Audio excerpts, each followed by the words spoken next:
Hey, everybody. Welcome to The Wise Guys, the largest BYU sports live stream show in the world and the most watched collegiate sports live stream talk show on YouTube. Welcome to the month of March Madness. Hey, can you believe it's already March? It is here. I don't know where this basketball season is gone, but it's the last hurrah this week and then into the Big 12 tournament. And you know what? The Big 12 tournament for women's already going. Yeah, this week. Starts this week. This week. We're going to preview that a little bit, but yeah, it's crazy. I can't believe it's March, but it is.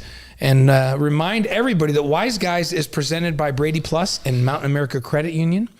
And Wise Guys is distributed by the Deseret News. Watch for this week's new podcast tomorrow, wherever you get your podcasts. The stream is up and happening. Let us know where you're taking us in tonight from all over the world. We appreciate that. And please subscribe to our free email at wiseguys.com.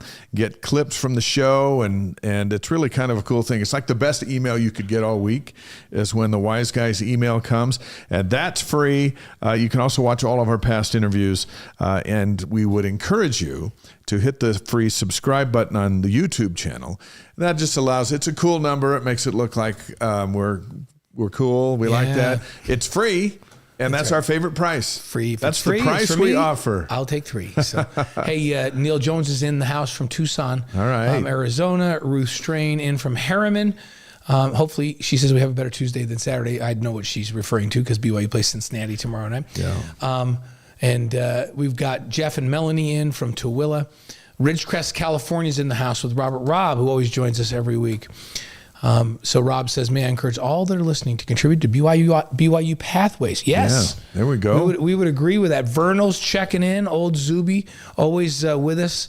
From Vernal, glad to have you in. From sunny Orem, you're in a different Orem than we're in, Larry, because we're in rainy Provo right now. So there's Eric from Singapore. Yeah, Eric, always, like, wherever you're traveling, we appreciate that you join in. So we know it's tomorrow morning there in Singapore, so glad to have you in the house. So we got a pretty cool show tonight. We're really excited about it. Spring football practice is underway. Speaking of things going on, we'll give our observations from the earlier workouts. Yeah, and former Cougar, my old teammate, Alema Fitisemanu, joins us with a special request for FSY. So did some great things on the football field. I'm just going to tell you, when Alema Fitisemanu was playing football, when he arrived on campus, I don't think he'll be embarrassed. Maybe I'll just say it now because he's not here yet. Yeah, he may be the best built man I've ever seen in my life. Like, we called him Tarzan because he looked like he came right out of the jungle and was just shredded. And he did some great things on the football field. He's doing some unbelievably great things with FSY. And he has a unique claim from BYU football that you and I think is unique to only him. And so we'll ask him if what you and I were talking about a little bit ago is true. So stay tuned for that. A unique claim that we think Alema can make about BYU football, where he may be the only one that has these two things that he was able to be part of. So BYU Hoops is running out of time to find their footing. We'll preview tomorrow night's test at Cincinnati and look at the outcome and how it could affect next week's Big 12 tournament. A lot of people scratching their heads about this basketball team, especially after looking so good against Iowa State and then looking so bad against UCF, and then did not turn it around against a West Virginia team that played great, that isn't a great team. Right, and sometimes BYU's making teams look great by the way they play defense. And so we'll talk a little bit more about that because I feel like they're capable, because they showed us that in the Iowa State game, but they haven't stepped up in these other games in these last 10, where they're just 3 of 7 in their last 10, like they did in that Iowa State game. So we'll get a little more in depth on that when we talk specifically about basketball. But they sure could do a lot of good by winning out here. Yeah. And winning these next 2. So we'll see. The BYU women, we were just talking about this, taking a lot of momentum. They've played good down the stretch into their conference tournament this week. BYU radio play-by-play announcer Jason Shepard will join us tonight because he'll be at the women's basketball tournament. Plus, our Re-Lyte Athlete of the Week tonight, we break new ground with a BYU record breaker. That's right. So we look forward to that tonight. Our upcoming guests in March, BYU defensive coordinator Kelly Papinga, BYU radio announcers Greg Wrubell and Mark Durant. Actor Kirby Hayborn will be with us. That guy's phenomenal. BYU grad and president of Costa Vida Restaurants, Wade Allen, and the Big 12 Faculty of the Year recipient and BYU professor Rick Gill will be on the show, plus much more. March is going to roar like a lion right here on the Wise Guys. See, and everybody ought to recognize at this point, after all these years, that we don't just recognize all Big 12 athletes. We're all Big 12 anything, especially if it's a faculty member. Yeah. So he's all Big 12. We got first question we're going to say is, how did you get to be all Big 12 faculty? He's first team all Big 12. Yeah. So that's pretty cool. Wise Guys, we're going to remind you again, is presented by BradyPlus. BradyPlus provides cleaning, food service, and packaging equipment, dispensers, and service and repairs with over 150 distribution facilities across the country and over 6,000 employees. Learn more at BradyPlus.com. And by Mountain America Credit Union, helping folks achieve their financial dreams for over 80 years. Whether you're buying a home, planning for retirement, or managing daily expenses, Mountain America has the tools, technology, and guidance to help you succeed. There's a lot of information waiting for you at macu.com, macu.com. When you walk into Lavelle Edwards Stadium, you look up and you see a Brady Plus sign and you see a Mountain America Credit Union sign. They're deeply invested in BYU, and you know what? They're invested in the Wise Guys. That's right. And our Re-Lyte Athlete of the Week is presented by Redmond. The secret is in the salt. Learn what it can do for you at redmond.com. You see the Re-Lyte right behind me, right over my right shoulder. Right shoulder. On your left as you guys are looking at it. But we're going to get to who that Re-Lyte Athlete of the Week is in just a minute. I'm surprised those are still over there because Bilo was eyeing them. Oh, yeah. Pretty intently. If I wasn't completely honest, I would have had to sneak one out every week for the last couple weeks, and there would be none left. Well, you are completely honest. So that's why they're still there. So Wise Guys is distributed by the Deseret News and Deseret.com, Utah's newspaper, since 1850. We appreciate our distribution arrangement with the Deseret News and Deseret.com. We love talking about football on this show because it means so much to Cougar Nation. It's just unlike anything else. And spring football is underway. So Friday was a workout, and then today was a workout where the media could at least see a little bit, but also had access to talk to guys and kind of get a feel for what was going on. So with some observations, now they have 13 more they're going to scatter between now and April 13th. Right. Or April 3rd. And get different things done. Bear Bachmeyer, it was interesting as he was out there tossing it around, and then you catch yourself and go, this is his first spring football practice at BYU. It really is hard to believe, isn't it? Yeah. The way he played last fall, we kept saying, doesn't play like a true freshman. He really doesn't play didn't play like a true freshman that hadn't had a spring ball. Lots of times when a freshman quarterback is going to come in and play, they graduate in December, they come in January, they have a spring ball under their belt the whole summer. He didn't join BYU until summer and played the way he did. I cannot wait to see what Bear can do with a whole season and a spring ball in a summer under his belt and ready to go. The sky's the limit for Bear. So, yeah, that's exciting to think about that. And this is Sione Moa out there running through drills, which started to get better toward the very end, but not quite ready to go for the bowl game. Well, he's back from his injury, and that gives depth at that running back position that BYU sorely missed last year when he got hurt at that compartment syndrome issue. Yeah, seeing him out there running is great because BYU needs depth at running back. Even though they returned the Big 12 Offensive Player of the Year, we were sledding on thin ice there for a while where, hey, no one can get hurt. And now, you don't want anyone to get hurt, but if someone does get hurt, you got someone else coming in who can. You don't have to change the offense. Yeah, exactly right. And Sione is such a good pass blocker too.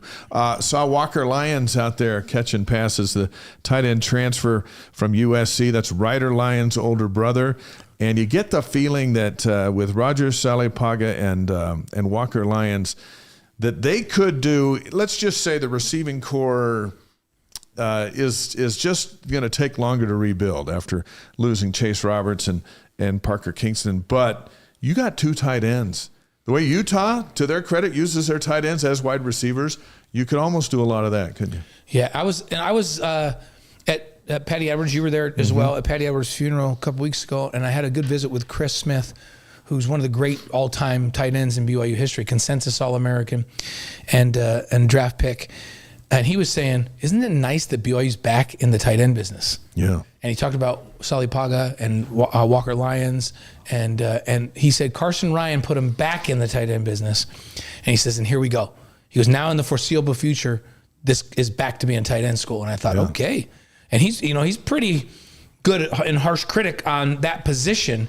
So it's nice to hear him say that. So, and speaking of the receivers, I was down there and stayed a little later on Friday, and Kyler Casper is the transfer from Oregon. He's a big kid, bigger than I thought. I think he's 6'5". Yeah. But he stayed after work or after practice to get in some additional work, and so I got a chance to watch him go. He's kind of the guy. Like him and JoJo Phillips, they both have to. You know what they have to do? They have to be great. Yeah, and Kyler needs to fill a very, very important role between he and JoJo to take the place of the steady leadership and ability to be a go-to guy that Chase Roberts provided. He's been so good for so many years. That's a big thing to ask. Those are big shoes to fill. They still have to find somebody that's going to fill the shoes of Parker Kingston. Yeah. Because that's a completely different skill set and talent set. That's an inside receiver with quickness that can run the fly sweep and do all of that. And so we have to watch for who's going to emerge and take that job by the throat. So Isaiah Glasker, you talked to Isaiah, said that he's healing quickly from surgery, banged up all last season, never really was 100% healthy.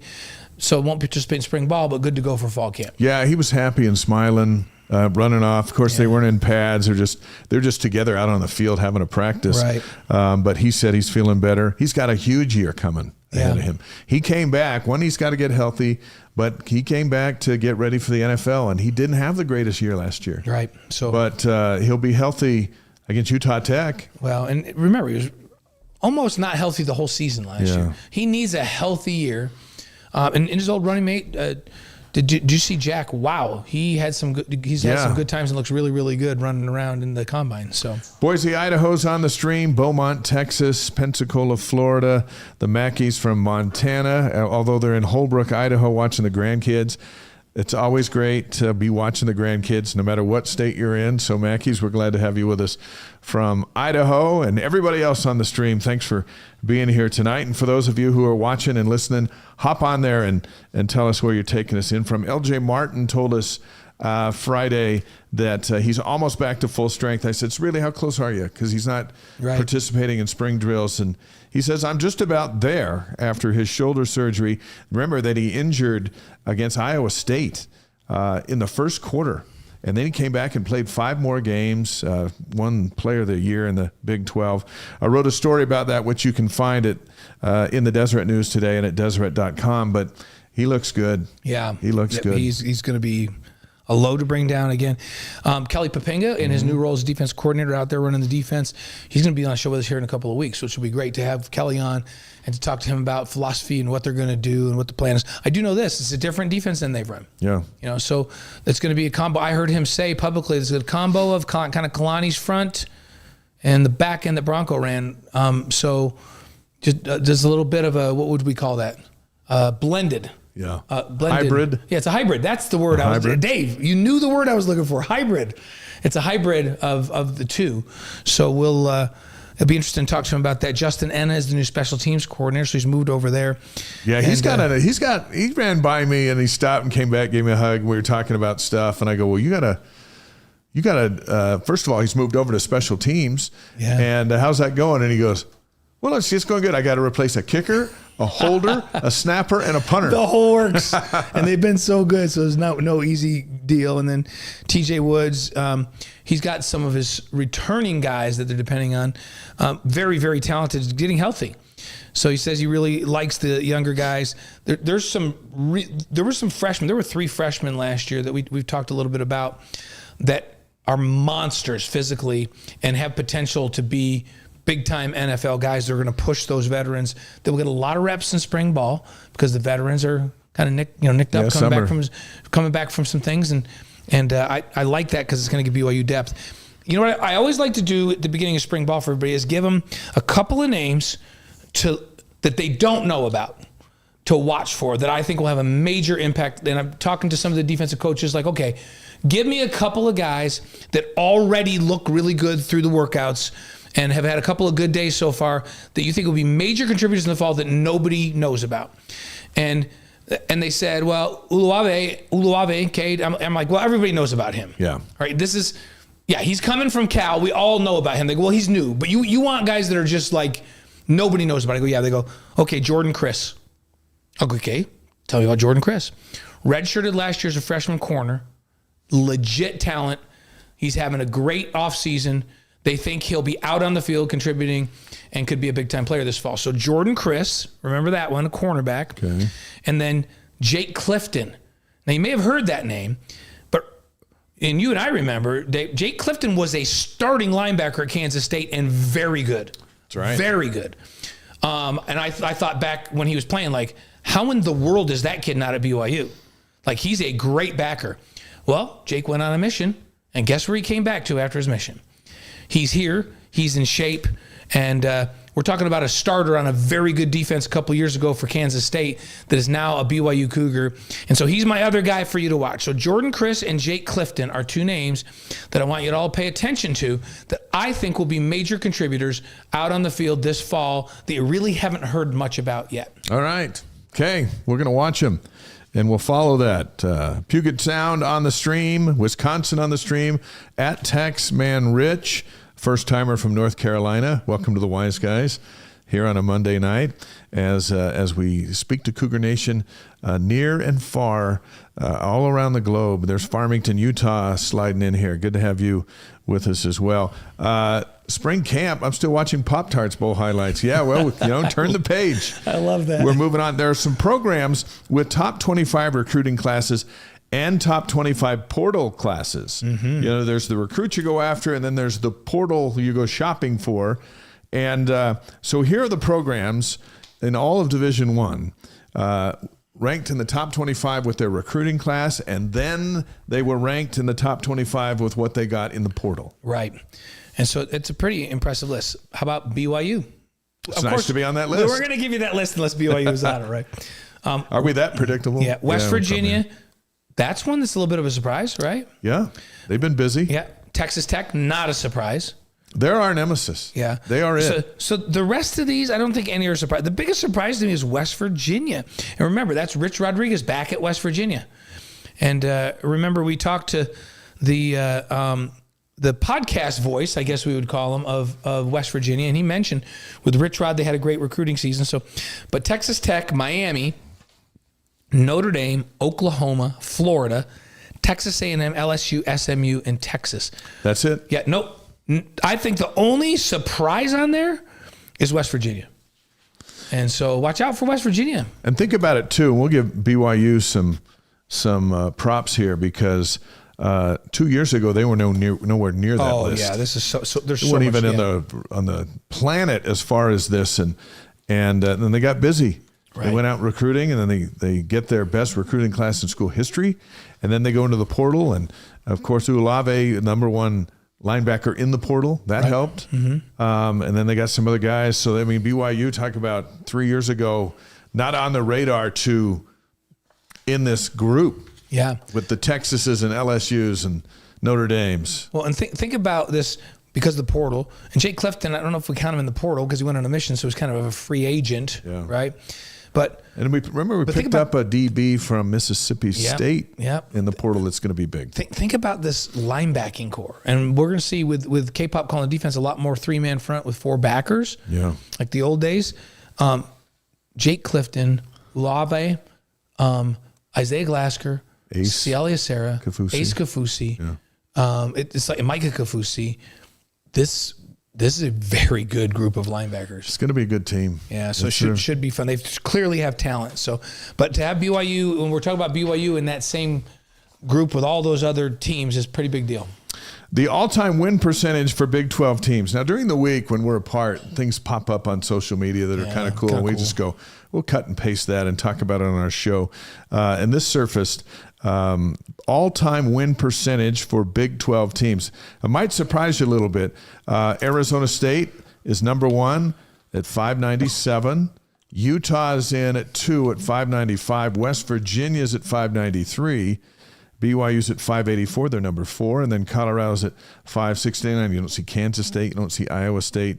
You don't see some of those old school Big 12. You see a lot of the newbies. Even West Virginia is a relative newbie into the Big 12, but they were good in their previous league. So all-time win percentage, and that's how that stacks up. Yeah, BYU right there in the top 4. And if you didn't, if it might change if you said, hey, over the last 20 years, it would change, because BYU had a lot of years where they weren't very good. Anything you put the last 20 years, BYU's always up there nationally, not just in the Big 12. So some Big 12 news, which is very interesting to me. So you remember that Cincinnati quarterback Brendan Sorsby, who was really good. Like when we watched that game, remember we were sitting there going, okay, this is as good a quarterback as there is in the league. Well, he transferred to Texas Tech. And then the Bearcats promptly filed a suit this last week seeking a $1 million buyout payment, which Sorsby hasn't paid. And I mean, is this going to be the new, you sign a contract and teams are going to put buyouts in these contracts, and they're going to say, no, we paid you X number of dollars and you left and you didn't fulfill the contract. So either your university or you need to pay us back what you owe us. Yeah, and so they've gone to court because they haven't made any ground. That makes perfect sense to me. Yeah. If you're in the business of taking advantage of the situation, then there's also the business of accountability in the situation. Right. And we've seen players go, hey, you know what? I'm probably not going to go to the NFL, but I'm pretty good. I can get 4 different paydays if I just go to another school every year. I'll get a raise every year. Yeah. I'll just go to the highest bidder for 4 years. And Sorsby was getting a lot of money at Cincinnati, and then Texas Tech, and the reports were like $5 million. I don't know if that's accurate or not, but it's up there. And they're like, hey, you took our money and then you ran. We want $1 million. Yeah. And I'm not sure how that's going to go down, but it's going to set a precedent. If they don't make Sorsby pay that, then every kid's going, I'm taking the money and running. Yeah. And if they do make him pay, that sets a precedent as well. It's like, hey, you can't just, there are some repercussions. $5 million for a quarterback. Like I'm telling you right now, my thumb hurts, but I'm still thinking about coming out of retirement because I could get at least $500,000. Look, you got footage from the alumni game last year. You got updated footage. Which, by the way, that'll be our last little. We're going to talk about opening weekend, but I did get invited to come back because we were defending champs. Yeah. And I told Jack, I don't want to tempt fate. 2 years in a row, I didn't blow out my Achilles last year. I finished with a touchdown pass to win the game. Why in the world would I want to play again? I think you should turn him down so you could run the TV stuff. Well, what I said is we did it from on the field. I was on the field mic'd up this last year. We had a lot of fun with Jake Retzlaff and all of that. But I think I should return to the booth, the safety of the booth. It's dangerous in there too. Well, it's a little dangerous, but I can say stuff. I would much rather second guess everything everybody's doing than be second guessed every throw I make. So yeah. So I did tell him I'd help him recruit whoever they wanted at quarterback position. Nice. So I'm going to help Jack recruit some guys. I think Max is healthy. They'll get Max back. Yeah, get Max back out there. Speaking of football, another game has been added to college football's opening weekend. USC is going to play San Jose State in LA on August 29th. Other games on the 29th, North Carolina at TCU. BYU will be at TCU on October 3rd. I don't think that's actually at TCU. I think that's like in Ireland. So I think it's North Carolina at TCU versus TCU. In Ireland. In Ireland. And Hawaii's at Stanford. NC State's at Virginia, which is an interesting marquee game for August. And then New Mexico State's going to go down there and get beat up by Florida State. But USC is the latest to go, hey, give us an August game. I wish we were playing in August. Yeah, but it's interesting that the NC State-Virginia game is an ACC game, a same league game on August 29th. Strange. But you know what? We'll be watching. Yeah, we'll absolutely be watching. So here comes the Re-Lyte Athlete of the Week presented by Redmond. The secret's in the salt. Learn what it can do for you at Redmond.com.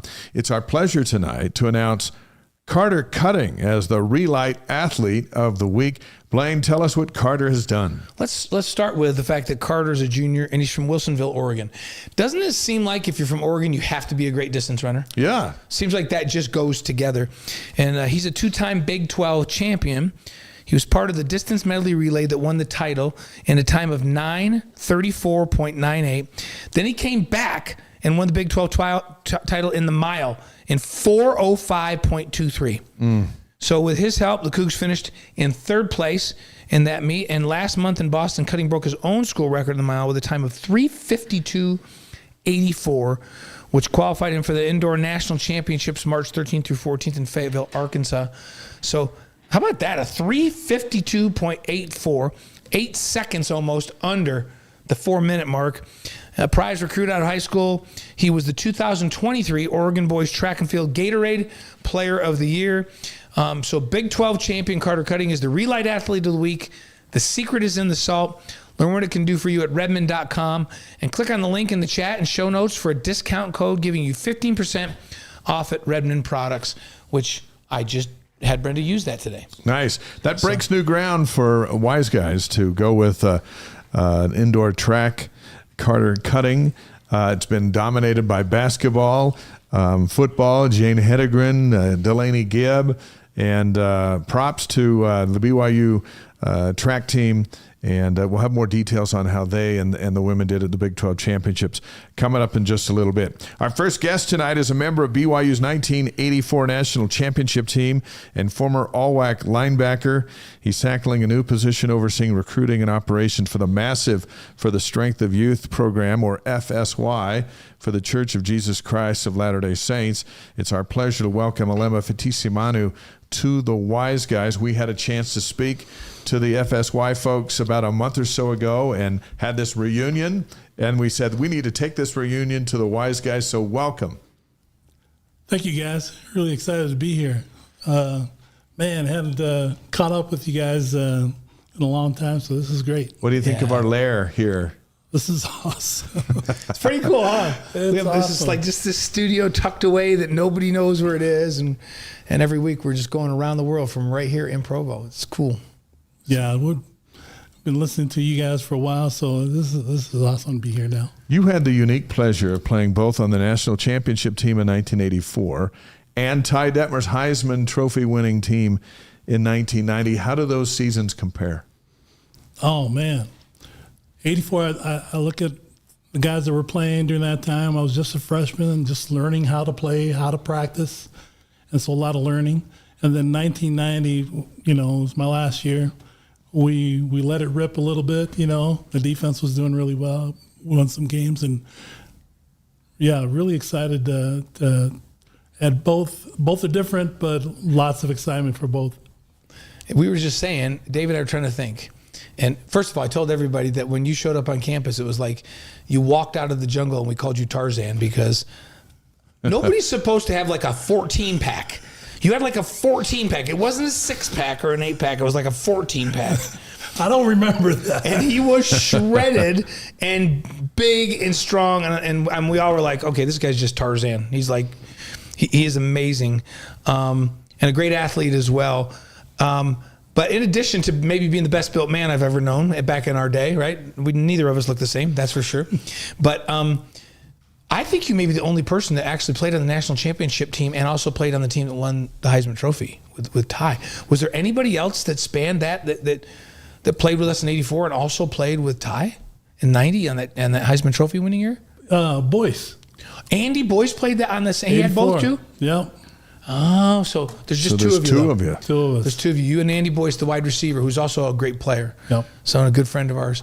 Okay, so Alema, Andy and Alema, that's awesome. Describe the joy. Let's go back 36 years, like it was yesterday. But describe the joy you still feel and that you felt that night you took down #1 Miami at LaVell Edwards Stadium.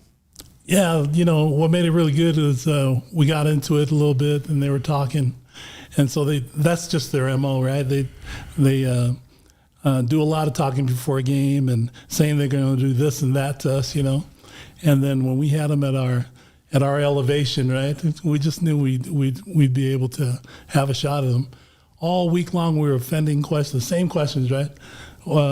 What's it going to feel like if you lose, and we're pretty sure you're going to lose, and so it ended up being we were trying to explain ourselves to them, which was really annoying, all week. Yeah. And then to finally kick off and then meet those guys and face them on the field, man, I think everybody was just turned up another notch to play that game. And it was really exciting to go against them. Yeah, especially the guys that were talking, Oh yeah. Do you know, I called that game, and when they do the old summer replays, people are like, man, you sound like a little kid. That's because I was a little kid back then, right? You were just out of college. But I did get a chance to broadcast that game, and I remember the feeling all the way up there on top of the stadium in the booth, almost like it was just electricity in the stadium. If I could feel that up there, it had to be incredible down on the field. Could you feel that from the crowd? Well, when I first played my first game, 84, and I couldn't believe that my ears were ringing on that field when we were coming out of the tunnel, and it was the same thing over there against Miami that night. But man, everybody stayed on their feet the whole game. The whole game. Yeah, it was incredible. So where were you when the fans stormed the field, and how did you get off the field? This is a funny story. So I was on the field, and as soon as everybody started storming the field, a few of my cousins ran down on the field, and these were girls. And they came and grabbed me and lifted me up on their shoulders and paraded me around the field. Your cousins? These are my cousins, my sisters, and then they, I told them, put me down, but they didn't want to put me down. So they carried you around. Yeah, and I actually bumped into Ty. Ty ran into the locker room and was waiting in the locker room, and nobody came in there. We were all on the field. Why did he not stay out there and relish the moment, right? Yeah, I think, usually our process is to go back into the locker room and wait for Lavelle. Lavelle usually has something to say to us, but on that day, nobody went to the locker room. Except Ty. That's interesting. Except for Ty. So when you win a national championship, you beat a number 1 ranked team in Miami, and you have a quarterback win the Heisman. None of those things had ever happened before at BYU before that. All of those were absolutely BYU firsts. That makes you a football pioneer for sure, to be involved in all 3 of those things. Your timing was fantastic. When you think about that, being part of those 3 things that were so unique, how fortunate do you feel to have been part of that? Yeah, it was really a privilege, really. It was such a privilege to play at BYU. How I even got to BYU was a big miracle in and of itself. And then to get those results during those times was so special. And all the guys, they tell me too, for you to be involved in that 84 team that taught us how to practice, how to play, and then being a part of 1990 with Ty, is doing so well, and having a part in that where we were able to, play well on defense, good enough for us to beat Miami, that was a proud moment. And also, and then all our teammates, right? Before 84, during 84, and then all the way to 90, all those guys, they really compliment me every time they see me, Yeah. is that you were part of that time, and I take it for granted sometimes, but when I look back on it, that was too many things had to align for that kind of stuff, to get that kind of result. Were you a talker out there on the field, or were you just a quiet mercenary? I don't know. I certainly didn't feel like I was quiet as far as my communication, right? Yeah. I wanted to express myself, and then, the harder I hit usually is how I would do it, just try and make sure I shut down my side of the field completely, When you were known as a big time hitter, like from the time you came on campus, especially though when you came back after a mission and played. Now you're an experienced guy, you're even a little bit bigger, and used to smack some people. Like, we can say that, right? You used to smack some people out there on the field. When you would make a great hit, so a running back's coming out of the backfield and you're in coverage, and you drive on him and knock him, the first thing that hits the ground is the back of his head. That's how hard you hit him. Do you ever say anything to those guys when you just completely decleat them like that? Have you ever had a word to say for them? I've never really said anything to anyone I've hit, because I immediately turn to my teammates, and then we're high-fiving and we're going like this, number 1, Yeah. And I like to celebrate that way. And I know that's demoralizing to the guy that's laying on the ground, and so I think that's enough. You just left him there? I just left him there and partied with my teammates. Yeah, I love that. Do you remember the hit that Kurt Govea in '84 had when we were over at Hawaii, and he hit Walter Murray? Literally, the back of Walter Murray's head was the first to hit the ground. And then Walter got up. I thought he died. I thought he died too. Walter got up and got in Kurt's face. And then he ran the same route like 3 plays later. And I was like, oh no. Like, why did he want to get in Kurt's face? Like, why did he do that? I felt bad for him. Yeah, and then Kurt knocked him out cold. And then Kurt didn't say anything. He just got up and kind of straddled over him for a minute, and then he just goes like this with his hand. He just like put his hand at him like, yeah, whatever. Yeah. Like, don't come talk to me, right? You remember that play? I told you so. Yeah, I told you don't come here. And yeah, you shouldn't talk to Kurt Gouveia. Yeah, Kurt kind of set the tone and the standard for big hits. I feel because he's had so many. And he even in high school, I played against him in high school. Yeah, you played against him in high school. So he was a big time player there at BYU. Then went on to play, 12, 13, 14 years in the NFL, starter for the Redskins, Super Bowl champ. And you were a freshman when he was an established guy. Did he have an influence on the way you played? Yeah, in fact, he pretty much pulled me under his wing. I even lived with him and his wife his senior year, and that was really good because we got to talk about a lot of things. So he was a great mentor.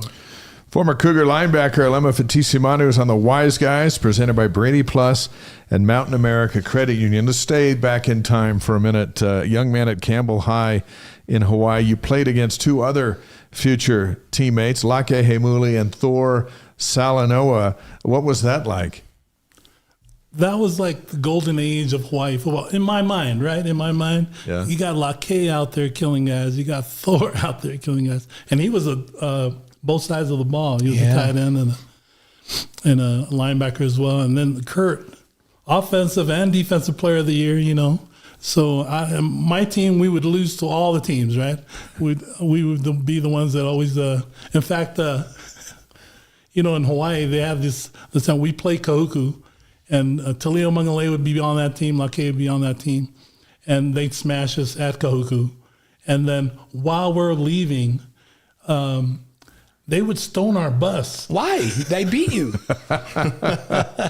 They would stone our bus. Why? We're already beat up. Why are you beating us up even more, It was hilarious, but it was a great time to play during those years. Any idea that you'd be a teammate with them at BYU and throwing Gouveia as well? While all that's going on over there, and then suddenly you're all over here. Well, my sophomore year, my dad moves us back to Samoa. Mm-hmm. And so I didn't think I was going to play football ever again. Yeah, he said, okay, son, I want you to go on this plantation. This is a plantation we have. And there was a 60-acre plantation. And he told me, okay, this is your job is to produce food for us. So I started learning how to plant taro and all that kind of stuff and providing for my family. So that was my focus. And really, you talk about being in good shape. It was all my plantation reps, Yeah, it really was. That'll get you fit, right? Because that is hard work. Yeah.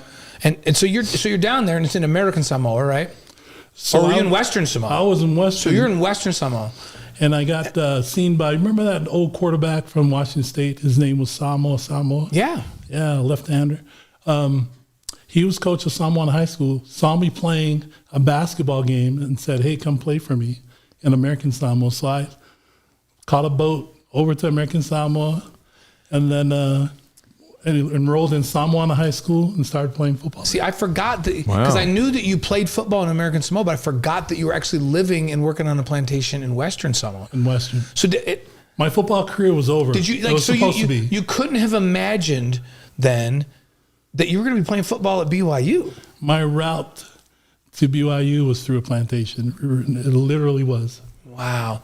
And when did you make that switch in your mind where now you're playing for Samoan high school in American Samoa and you're like, maybe I can do this. Maybe I could go to BYU. When did you realize that could be a reality? As soon as Samoa, the coach told me to come over and play for him on his team, that's when I knew, I'm back in it. You're back in it. Yeah. And then I had a big year. And then Lavelle says he's going to come down and offer me. So it's his first trip to Samoa. A lot of times they go to Hawaii, no problem. Mm-hmm. But he goes and comes all the way to American Samoa. He does camps. He meets all the high school coaches. And he was the first coach to ever come down. So now all the coaches, and if you go down to American Samoa today, you'll see rental cars of Oklahoma. Yeah. All the big teams, right? They're there getting their players. And back then it was Lavelle. He was the first one. That's awesome. So it tells us he's the greatest Tongan player ever to play in the history of the game. I got to say he was a leader, right? Because he was one of the first Tongan players to ever play in the national football. There's been some great ones. Who's the greatest Samoan that's ever played the game of football? Do you think? Is there one that just stands out to you? So I'm very close with Junior Seau. Yeah, I worked for him as a law clerk and for his sports representation team that he had there in San Diego. So I did that for 10 years, was running his camps and his golf tournaments and other things too, creating businesses for all the people he was representing. Yeah, in my mind, it's Seau. Junior's the greatest player of all time. Because Troy had a few more years too, Troy, Palomalo, yeah. It's those two. Yeah. They kind of let out, yeah. In what ways are today's linebackers, and we were talking about them a minute ago, Isaiah Glasker, Sialia Serra, Issa Kafusi, Micah Kafusi, Kay Duluave, and others, how are they different from your time at BYU? Yeah, our years were big horse collar, to stabilize our necks so that we can make that big hit, and it was more downhill all the time, right? And these guys, man, they can do everything. They're rangier, they're lengthy, and man, just watching Kelly, Jack Kelly do his thing. It's he can run like a deer. It's amazing, and he sees the game fast. Yeah, and so he's already moving before they can even deceive him. So I love that about today's linebackers. So as good as your group was, and it was really good, these guys can hold their own? I think so, yeah. This past group, and Isaiah Glasker, I love how he plays too, the way and they just see the game, not just to make big plays and stuff like that, but they're always thinking ball, strip ball, intercept ball, all that kind of stuff. And that just takes it to another level where you can score and still make all the tackles on your side of the field. Yeah, you think about the fact that this not only has Kalani's team gone 23-4 over the last 2 seasons, they've done it as a member of the Big 12. Which is even a bigger challenge than when we played Neil Wack or in the Mountain West Conference, right, or in Independence, right? So as Kalani's former director of player personnel, what impresses you the most about where this program's gone under Kalani?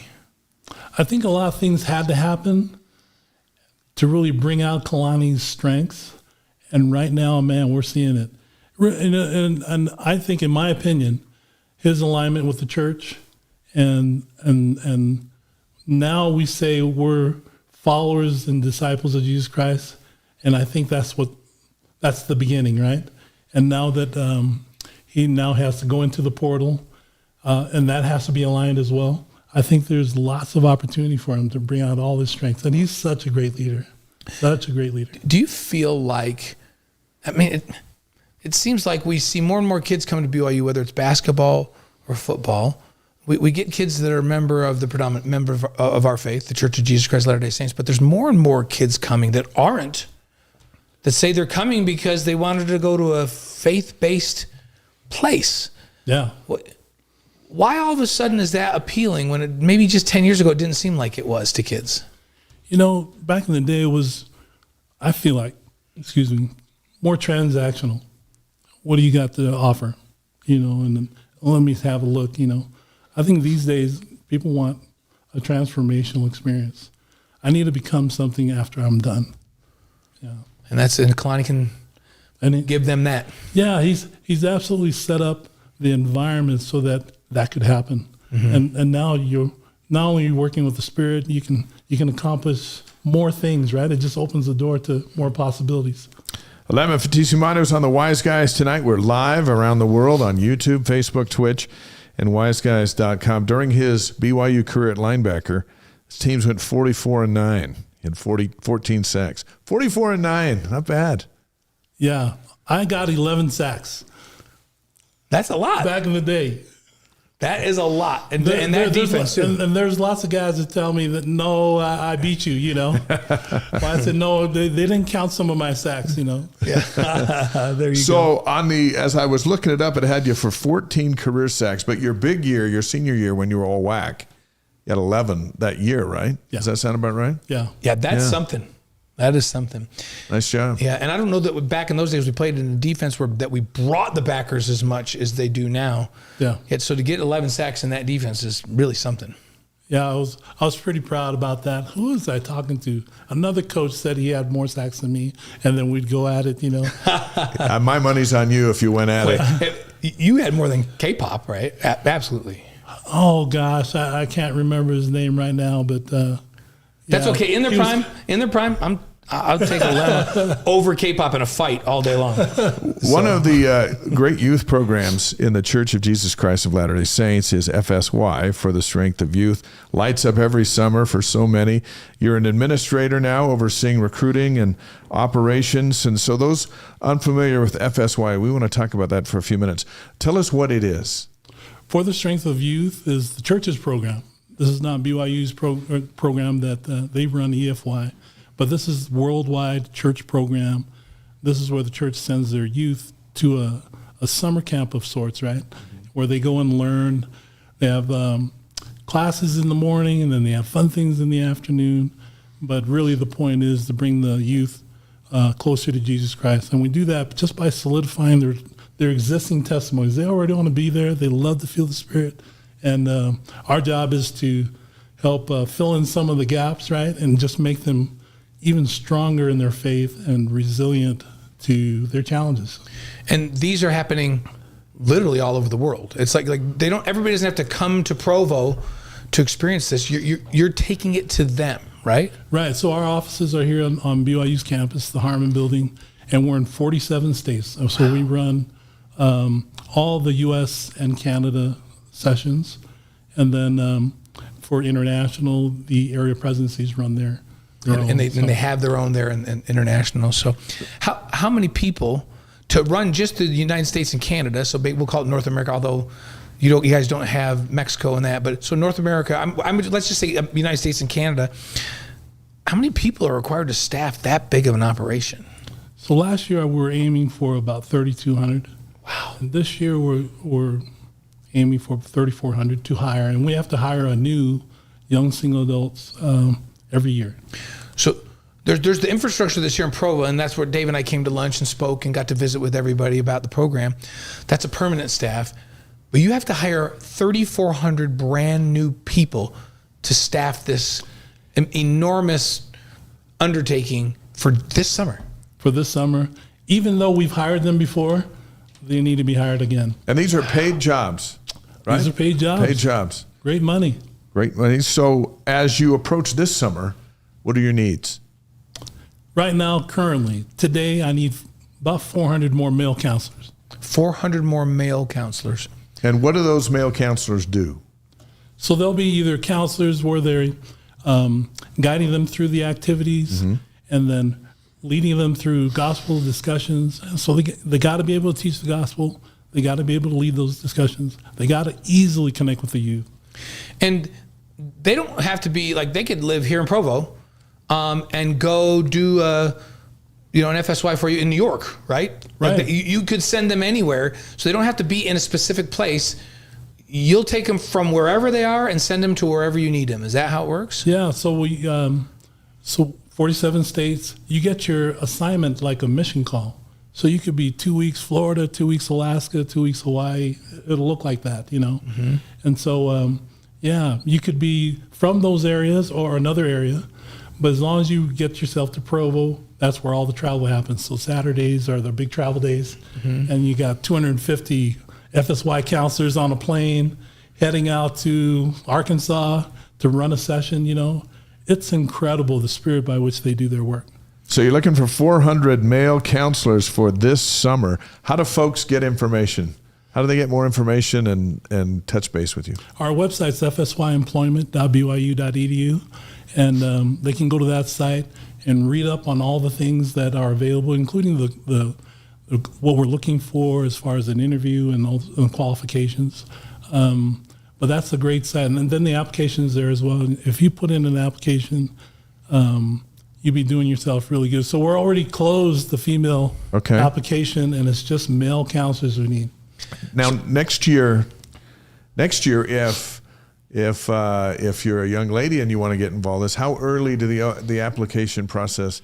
When's that start? My belief is all the female, they're thinking about FS. They already know the process, and so we always open in October the application. Okay. And when that happens, an avalanche of applications comes in for female applicants. So they know the deal. So come on, guys. Yeah, come on, guys. We need more guys. I understand that they feel like maybe there's something more important to do, but never before in the church's history has a YSA been given this opportunity to make such a huge impact.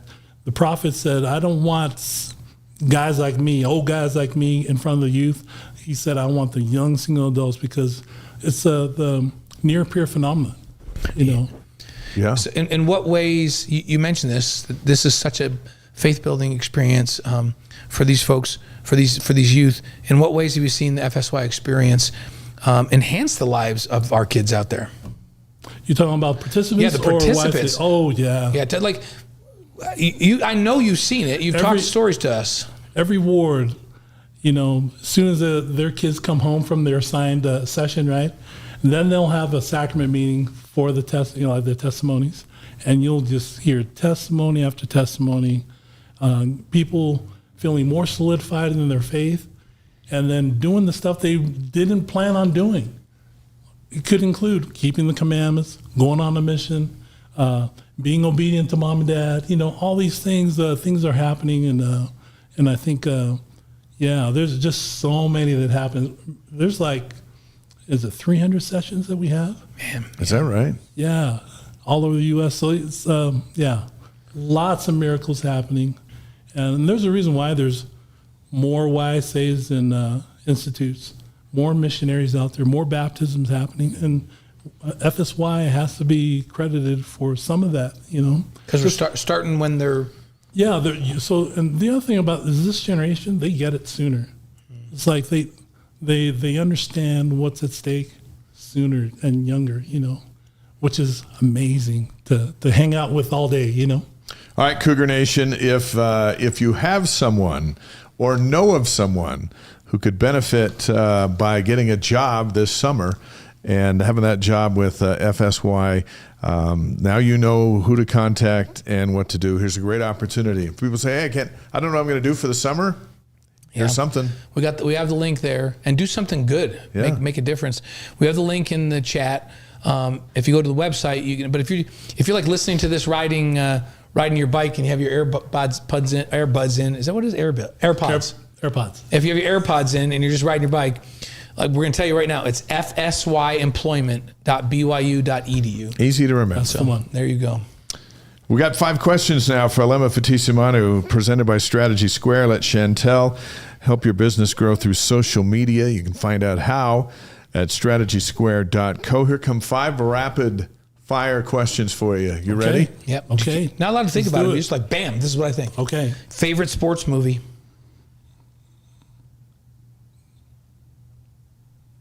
Oh, gee. The rugby movie. Oh, the one about the Forever Highland? Strong. Oh, Forever Strong. Yeah. I thought about Highland High School, That's right? the one, yeah. Yeah, Forever Strong. That's a good one. Forever Strong. Yeah, people, unless you've seen that movie, you don't realize that Highland program was one of the best in the world. Best in the world. Haloti Nato was on that team. Yeah, Haloti. Running back. Yeah. So Haloti is Tongan, though, right? Yeah.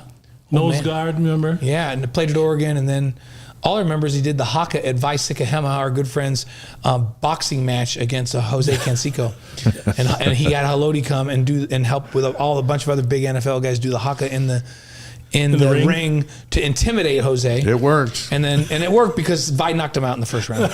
So it was I something love else. watching that video. Yeah. So, your favorite singer or band? Even today, Kiss, the rock band. Kiss. That's a classic. That is a classic. That is a classic. Whether they have their makeup on or not, they can still rock it. Have you heard Common Kings? Oh yeah, I love Common Kings. I love Common Kings, but I thought the Common Kings was from Hawaii. They're from California, Orange County. but they seem like Hawaiian kids. They're Polynesian kids, but raised in Orange County. Raised in Orange County. They're such good music. Oh, they bring love it. Love Yeah. Common Kings. Okay, so Kiss. Okay, your favorite breakfast cereal? Plain cornflakes. Just plain cornflakes. You put sugar on them? Sugar on it. Oh, yeah. So, so plain you- cornflakes. So I control the sugar. Yeah, you control the sugar. So do you ever it's put Frosted Flakes. It's just the Do you different. ever put any flavor like of it. berries on or anything like that, or just the sugar and the flakes? I mean, bananas sometimes. Yeah, okay. But just plain would be good. Okay, there you go. There you go. So he's not a non-sugar eater. He just No, wants to he control the likes sugar. to- yeah, you can put more that way. Basically, he's making his own Frosted Flakes. Is what he's doing. That's great. Okay, I get that. Your favorite 1984 moment? Because we have to go back to our team. Favorite 1984 moment? Coming out of the tunnel. Coming out of the tunnel, and my ears are ringing. You know, I worked at Utah. My ears never rang at Utah. Really? But at Lavelle Edwards, yeah, all the time. I just love it. It's no other feeling. Did you ever worry about tripping and going down when 100 of you are come charging out of the tunnel? No. You can't think about that. Yeah. Or Sometimes, you will go down. I mean, there's a lot of guys that they run out, but I usually just walk out. I don't want to even risk it. take the safe way to the field. Yeah. Cool man. Like I love running out of tunnel with you. I think like a cooler moment for me was when each of my 3 sons that played at BYU ran out of the tunnel for their first time. Oh, That gave me the goosebumps. Oh yeah. To watch them, because to know that they were hearing what I got to hear for the first time and how it would affect them, that was cool for me. So That's cool. So I okay. had my son run the flag out with me. Oh, did he love it? Yeah, just loved it. That's cool. That's so cool. And he's my only Cougar out of all the 5 kids. Is that What? right? What- Yeah. They don't root for the U, right? No, well, I do have a Ute. Man. But Hey, all my kids are Aggies. It happens. oh yeah, Yeah. I got a Stanford. I got a Harvard. I got a SVU. I got a Southern Virginia. Southern Virginia. I got one BYU, and what else did I miss? You have one more. Is that the Utes? The BYU Utah. Yeah, Oh, yeah. Utah. That's Utah. the- Yeah, see, you left them for last. I was sort of a BYU okay guy, but now Kyle's at Michigan. That's my old roommate, my old teammate. So now I can root like crazy for Michigan and not even feel bad about it. Yeah, heck yeah. So he I just love it. The cows over there. Yeah, he just made my life easier for me by going to Michigan. So Awesome. okay, this last one, your favorite thing. If you had to pick out one thing that you love the most about FSY, what would it be? Man. Okay. Because I never had to do this. When I was recruiting, with Utah and BYU, we're trying to sell all the strengths of Right, each. like all these points, right? With FSY, I just bear my testimony. Yeah. Yeah. I love bearing my testimony. In fact, today, we're interviewing, and some of the team members came up, hey, we just met a student we were interviewing, and they said that they came by your table that I was recruiting at, and I bore my testimony to them, and then they actually felt the spirit and registered, and now they're hired. Awesome. So it's the only job in the world where the most effective recruiting tool in the world is for you to get a chance to bear your testimony every day. It's amazing. That's a great job. This is the best job I've ever had That's a great job. because I get to do that. Yeah. Man, that's awesome. Fantastic. Thank you, Alema. For more about FSY, go to fsyemployment.byu.edu. Looking for 400 male counselors. And the summer is just around the corner. We're already in March. So what's your deadline? So we've got to have everything in place, and they have to get their assignments by March. So sometimes we're By the end of this month, then. Yeah. So I would say end of February, but I wouldn't even wait. Wait, we're in March. By the end of also- March, you mean? End of March, right? End of March. Okay. All right. Yeah. So they still have a few weeks to go. Hey, let's go. Let's But you know what? sign Let's this thing get up. let's get him in there this week so we can. Can't believe it's already March. That's what we were just saying. That's what we were just saying. It's the tournament month, right? That's right. We're in it now. So- your March Madness is actually May Madness and June Madness, and then Summer Madness with FSY. But hey, we're proud of you. Yeah. Nice job with everything. Thank you. I appreciate you I guys. love when my old teammates are doing great things. So Yeah. and folks, this is awesome. a guy that's like we told you at the beginning.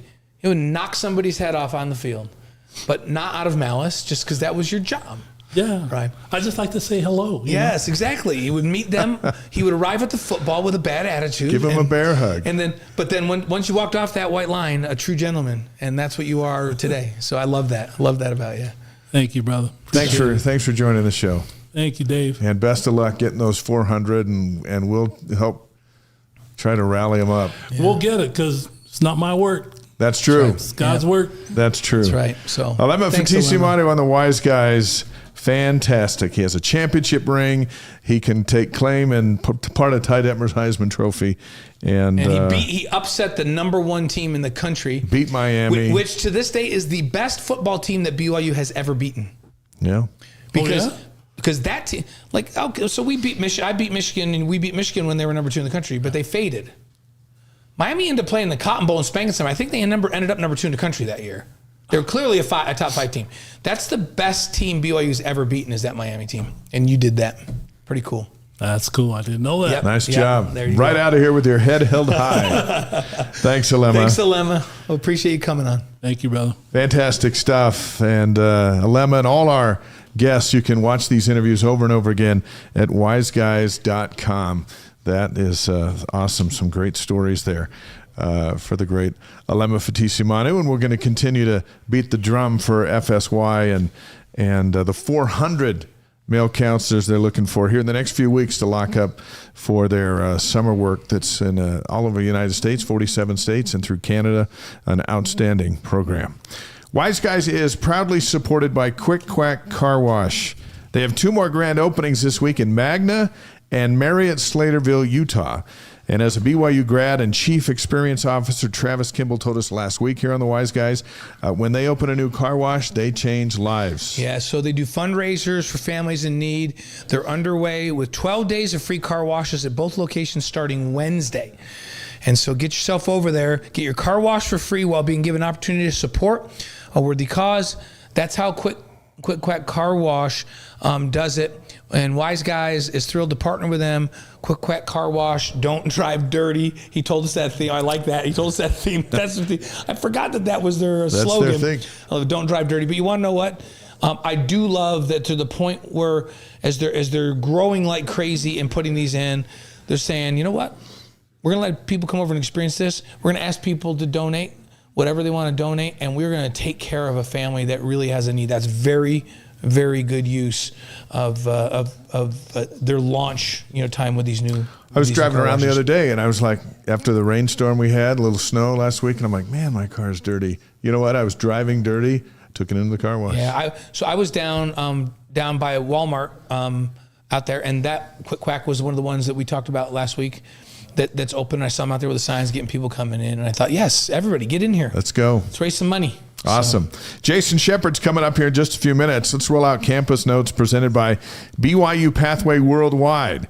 BYU Pathway makes truly affordable, fully online, spiritually based college degrees accessible to folks worldwide through greatly reduced tuition, weekly peer gatherings, and English support, helping students earn sooner, increase their income, and deepen their faith. Learn more at byupathway.edu. All right, folks on the stream, here's where you can really chime in as we talk about BYU basketball and on a 2-game skid with 2 games to go, and the big dance is just around the corner. National ranking today, 26. That means they're outside the top 25 for the first time all season. Since the preseason polls. Yeah. Like, you remember, they were as high as number 6 in some of the preseason polls. So now they're out. This is a different spot. Yeah, the most important thing is their net. Yeah. So they're at number 23 in the net. If they're still safely in the tournament, right? In the NCAA tournament, which is crazy. Can you imagine any other league that you can go 3 of your last 7 and still be safely in the tournament bracket? That's a testament to how good the league is. Bracketology, ESPN, Joe Lenardi, not only does he have him in, he's got him as a 6 seed. And then CBS has him a 7 seed, and Sporting News has him as a 6 seed. I think for the most part, they're sitting right at a 6 right now. Yeah, and I was listening to Kevin Young today, had a little media session back there in Cincinnati. Last night they did a fireside, which was well attended, which was awesome. But you can feel some frustration in his voice. He says, hey, we're still together, but we got to do this, this, and this. And I think what has Cougar Nation a bit out of sorts is they looked so good against Iowa State and beat them here by 10 points. They were ranked number 6 when that went down. And then they've looked so bad the last 2 games where the effort is questioned, the The decision making is questioned. It just hasn't gone right. And sports were reactionary to what we just saw and how we feel at the moment. And you know what? I'm not feeling great. I'm feeling great right now. And Cincinnati's licking their chops for tomorrow night. Yeah, and I recognize that a lot of injuries have had an impact on this. And not just their ability to have depth and to play at a high level for 40 minutes, but has affected their psyche in some ways as well. Biggest of which is Richie Saunders, because Richie is the heart and soul. Richie's the guy that when things are looking a little bad, kind of just turns it on another gear and just leads people to play harder. And so another team's kind of going on a run. Richie was always the guy that says, I'll do it. I'll dive on the floor and get a ball. I'll go get 4 offensive rebounds in a row. Like, I will get these guys to come with me. I'll drag them to play defense with me. And there, you can really tell that they're missing that. Now, or I'm going to get an offensive rebound that I couldn't get, or a defensive rebound that they couldn't get the other night. I'll get 5 of them at Utah if I need to. West Virginia had 18 offensive rebounds. Yeah, Richie would have got 5 of those. Could not clean the defensive glass in that game. And that's why they lost the game. I mean, that if you want to point to one thing, they lost that game because they gave up way too many second chance opportunities to West Virginia. Because they shot a better percentage than West Virginia. They did a lot of decent things. The difference between the Iowa State game, they played 40 minutes of defense. And here's what's frustrating. They are capable of doing that. You know, and I realize that Richie's not there. This was a top 15 team for probably the first 15 games of the season in defensive efficiency. And somewhere in this last 10, they've been spotty defensively. And to me, defense is about discipline and effort. Yeah. And someone's got to figure out how to take that leadership role that Richie had and play with a level of toughness that allows BYU to maximize the pure talent they have. And they're a very talented offensive basketball team. Cincinnati's a good defensive basketball team. And they're a physical basketball team, especially at their place, right? Yeah. And so BYU's going to have to play with a level of toughness. And if they win this game, it's going to be because they had the level of defensive effort that they had against Iowa State. That's what it's going to take. But here's the thing. We know they're capable of doing it. They just did it against Iowa State. They put together a 40-minute effort defensively against Iowa State. So it is possible. They're not physically incapable of doing it. So they got to get their minds right. Yeah. And that's what it's going to take to win these next 2. In Texas Tech Saturday night, they're up to 10. It's going to take that same thing. Couple of comments on this stream. Jesse, at least Wise Guys are ranked number 1 nationally. You guys are always winners on this show. We appreciate you. So thank you for Jesse. that. That's nice. And then Michael's in there going, hey, where they get seated matters. And that's true. Yes. Matchups, styles make fights, and matchups are everything in the NCAA tournament. But even more so than your matchup is you've just got to be playing good and playing as a team and playing together. And the last 2 games, they have not been together. They've not played as a team. And so that's what we're worried about. Yeah. And they're so skilled on offense. They can just get spacing on the floor. And AJ and Rob are so talented. They can just take one-on-one and just beat people and go get a bucket, right? To play defense, one person cannot stop another team. So an unbelievable defender is just that all by himself out on the floor can stop one guy. To stop an offense, you have to play connected as 5 players.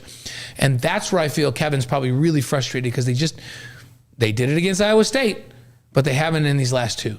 And they need to find that again. And I saw Bracketology from Joe Lenardi today that had BYU like as the 6th seed. I liked their first couple of rounds, but then they were on the same bracket as Alabama.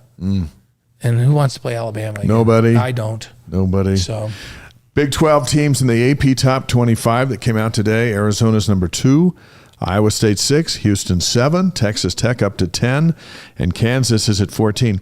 I'll be honest, when it came out and BYU was not in it, it felt like we were missing out. Yeah. Because we've been in it all year. Well, and keep him, not only Richie, but if you had Nate Pickens coming off the bench at the point guard to spell Rob right, who's a very good player and can distribute and score, and if you had Dawson Baker, who I bet would have been scoring double figures off the bench consistently every night. And by the way, Dawson was one of the speakers at the fireside last night. Dawson would make a huge difference because you can't leave Dawson to go help on AJ or Rob. So Dawson would make a big difference. Brody Kozlowski, a 6'7" physical dude that can go get boards, but can also go out and knock down threes. Those 3 guys, in addition to Richie, Think about it. That reminds me of the year in football where we lost 6 linebackers. Yeah. It's like at some point you lose enough of them. It's like, okay, this is just tough. Yeah, because the competition didn't soften. Right. It just got stiffer. Yeah, but I do think that they still have enough talent that if they have the mindset to defend, they can still do some damage in the NCAA tournament. All right, I'm back optimistic for tomorrow night. That helped me. Big 12 standings, and these are not optimistic. So Arizona's number 1 at 14-2. Houston and Texas are tied for number 2 at 12-4. Iowa State and Kansas are tied for 4th at 11-5. Central Florida and TCU are tied for 6th at 9-7. West Virginia, BYU, and Cincinnati tied for number 8 at 8-8. Utah's in last place at 2-14. If you want something like, I don't know, is that a silver lining? That just fits in there. But 8-8. Here's the thing. Come on, BYU. Don't finish under 500 in the league. No. And do you realize finish 10-8. My understanding is that no under 500, no over 500 or better basketball team in the Big 12 has not been in the NCAA tournament for like 20 years. So. Yeah, you finished 10-8, so you don't have to play on the first day of the Big 12 tournament. Wouldn't that be nice? Sylvia, can Dawson Baker come back next year? Yes, he can. Do we expect him back? Yes, we do. So there you go. AJ DeBonsa, he's averaging 24.9. That's best in the country. Averaging 34 minutes a game. He doesn't come out. He had a 40-minute game against Iowa State. And he's been mostly healthy all year long, which tells you a whole lot about his toughness. He's certainly been beaten up in the Big 12, but he keeps playing. And BYU fans have tomorrow night and they have Saturday night to watch him play, and then the Big 12 tournament and the big dance, and then he's going to the NBA. Last time for AJ in a BYU uniform at home is Saturday night against Texas Tech. Right. And the place will be packed, and it should be, because this is a guy that's just never come through here before. It's amazing that he has been here, and we love his dad Ace and his mom Chelsea and all the good that they've done, the goodwill that they've spread. So AJ will always be a part of BYU, and I really do believe he'll come back and get his degree over time. Yeah, because his mom wants him to, and I think he'll do that. So he'll always be a BYU Cougar. And you know, they lost to West Virginia 79-71. The one thing I did like is they didn't have that just debacle where they got way down like they did in that Central Florida game. The end of the first half, though, was where they lost. Yeah, and it's the 18 offensive boards that they gave up to West Virginia. You and I already addressed that. Rob Wright III had 23. AJ had 20 and 7 boards in that game. It just wasn't enough because they couldn't get the stops when they needed to down the stretch. And you're right at the end of the half. That cost them. But that watch party that they had, we talked about it. Yeah, so we're going to show a picture of it too. Yeah, talk about that a little bit, Dave. So if we want to give a shout out to all the Cougar fans who showed up and donated books at this watch party in Boston that BYU put on, here's a shot of just some of the crowd. Leslie Graff of Cougs Care, who joined Wise Guys last week, said they had a great turnout from BYU fans from Maine, New Hampshire, Connecticut, New York, and Massachusetts, many of whom happen to be fans of Wise Guys, which she pointed out, which we love. So hello, everybody. Today they dropped off 500 books and an A.J. DeBonsa autographed jersey to his elementary school in Brockton, Massachusetts. They were able to serve every classroom and every grade with new books. A shout out to everybody involved. How about that shot right there on the live stream, or if you're listening on the podcast, we're just showing a stake center that's full of BYU fans sitting watching the game, the West Virginia BYU game, on a monitor. But they just decided, hey, let's get together and let's have a good cause. So you know what? Everyone bring a book to get in, and let's go to AJ's elementary school and make a BYU impression, which will be lasting. Yeah, I love when BYU fans show up and do good and leave places better than they found them. So in that UCF game, we talked about that a little bit. That was a stunner. 97-84. It was closer than it was. They trailed by 36 in the second half at one point. It's unbelievable. AJ had 29. ESPN's Sean Farnham has AJ as his Big 12 Player of the Year. Yeah. Which there's I agree a lot of good players, but there's none better than him. Yeah, for sure. All right, up next, BYU at Cincinnati tomorrow night at 5 Mountain Time on ESPN2. 2, I'm thinking. I'll double check that. Also on BYU Radio. Both teams are 8-8 in the Big 12, as we mentioned a moment ago. Last year, BYU beat the Bearcats in Provo 80-52. 2 weeks later, they went to Cincinnati and got run out. Yeah, neither game was close. 84-66. So that one is tomorrow, and then Saturday night's the home finale. Yeah, number 10 Texas Tech comes into town. That's at 8:30 on ESPN and BYU Radio.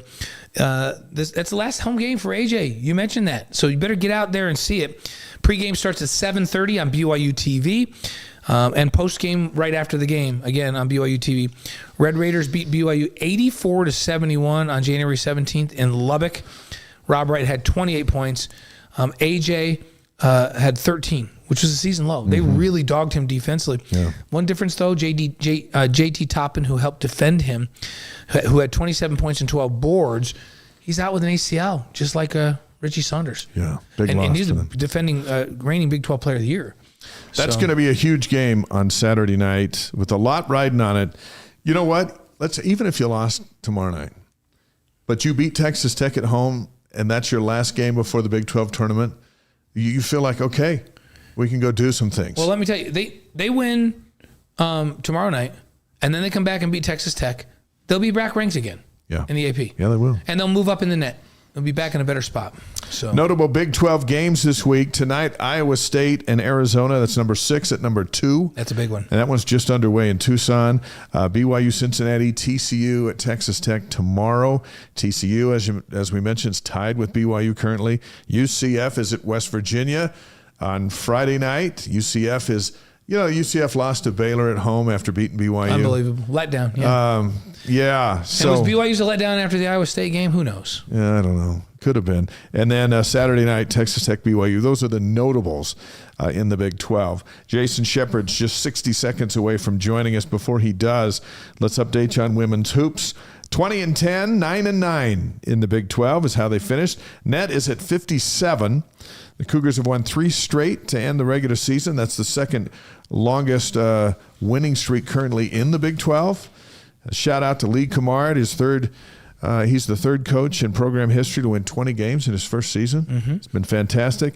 And Delaney Gibb today named to the Big 12 starting 5 for the third time this season. So all of that trending good as we look at the standings.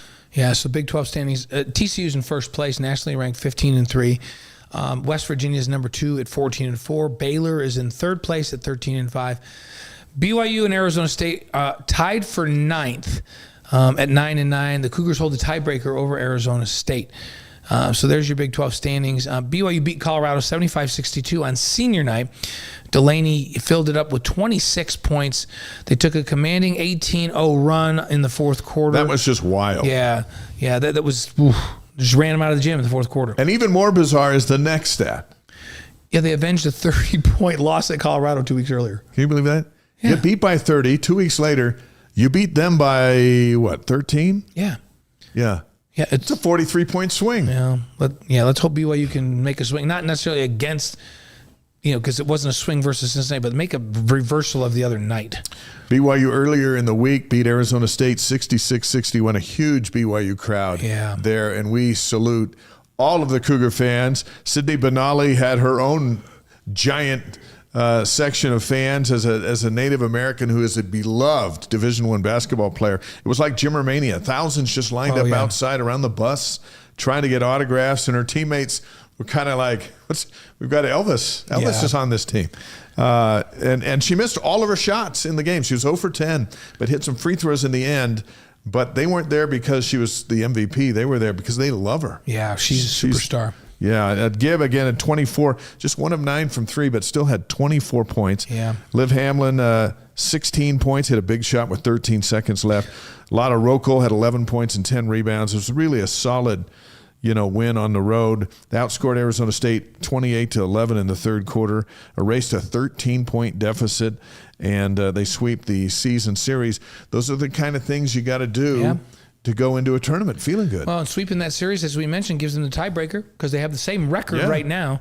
So they have that tiebreaker going into the tournament. So good for you, Cougs. That was a great week for BYU, and Jason Shepard called it all. Up next is the Big 12 tournament in Kansas City, and to help us roll out the pairings, we bring in the voice of women's basketball on BYU Radio, Jason Shepard, who is joining us from his lair in Utah County because tomorrow morning he's flying out with a team to Kansas City. What's up, Shep? Hi guys, it's good to be with you. Looking forward to talking about this team that, as you guys just kind of laid out, is on a tear right now. Yeah, and we know you're heading out to KC tomorrow, so we're glad you joined us to give us a little bit of a preview as we chart BYU's course.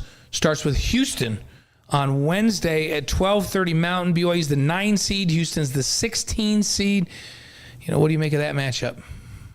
Well, I mean, you go in looking at both teams' records, and as you guys talked about a second ago, BYU comes in having won 3 in a row, 2 on the road, all against teams ahead of them in the standings. Their conference record is at 9-9, and then you look at Houston. They have 1 conference win the entire season, and they're coming in on an 8-game losing streak. So, if you just look at that, this is a game obviously BYU should win. The interesting part about this matchup this time around, if you remember back when BYU played this game on the 10th of January, that was following a game in which Houston had played Kansas State.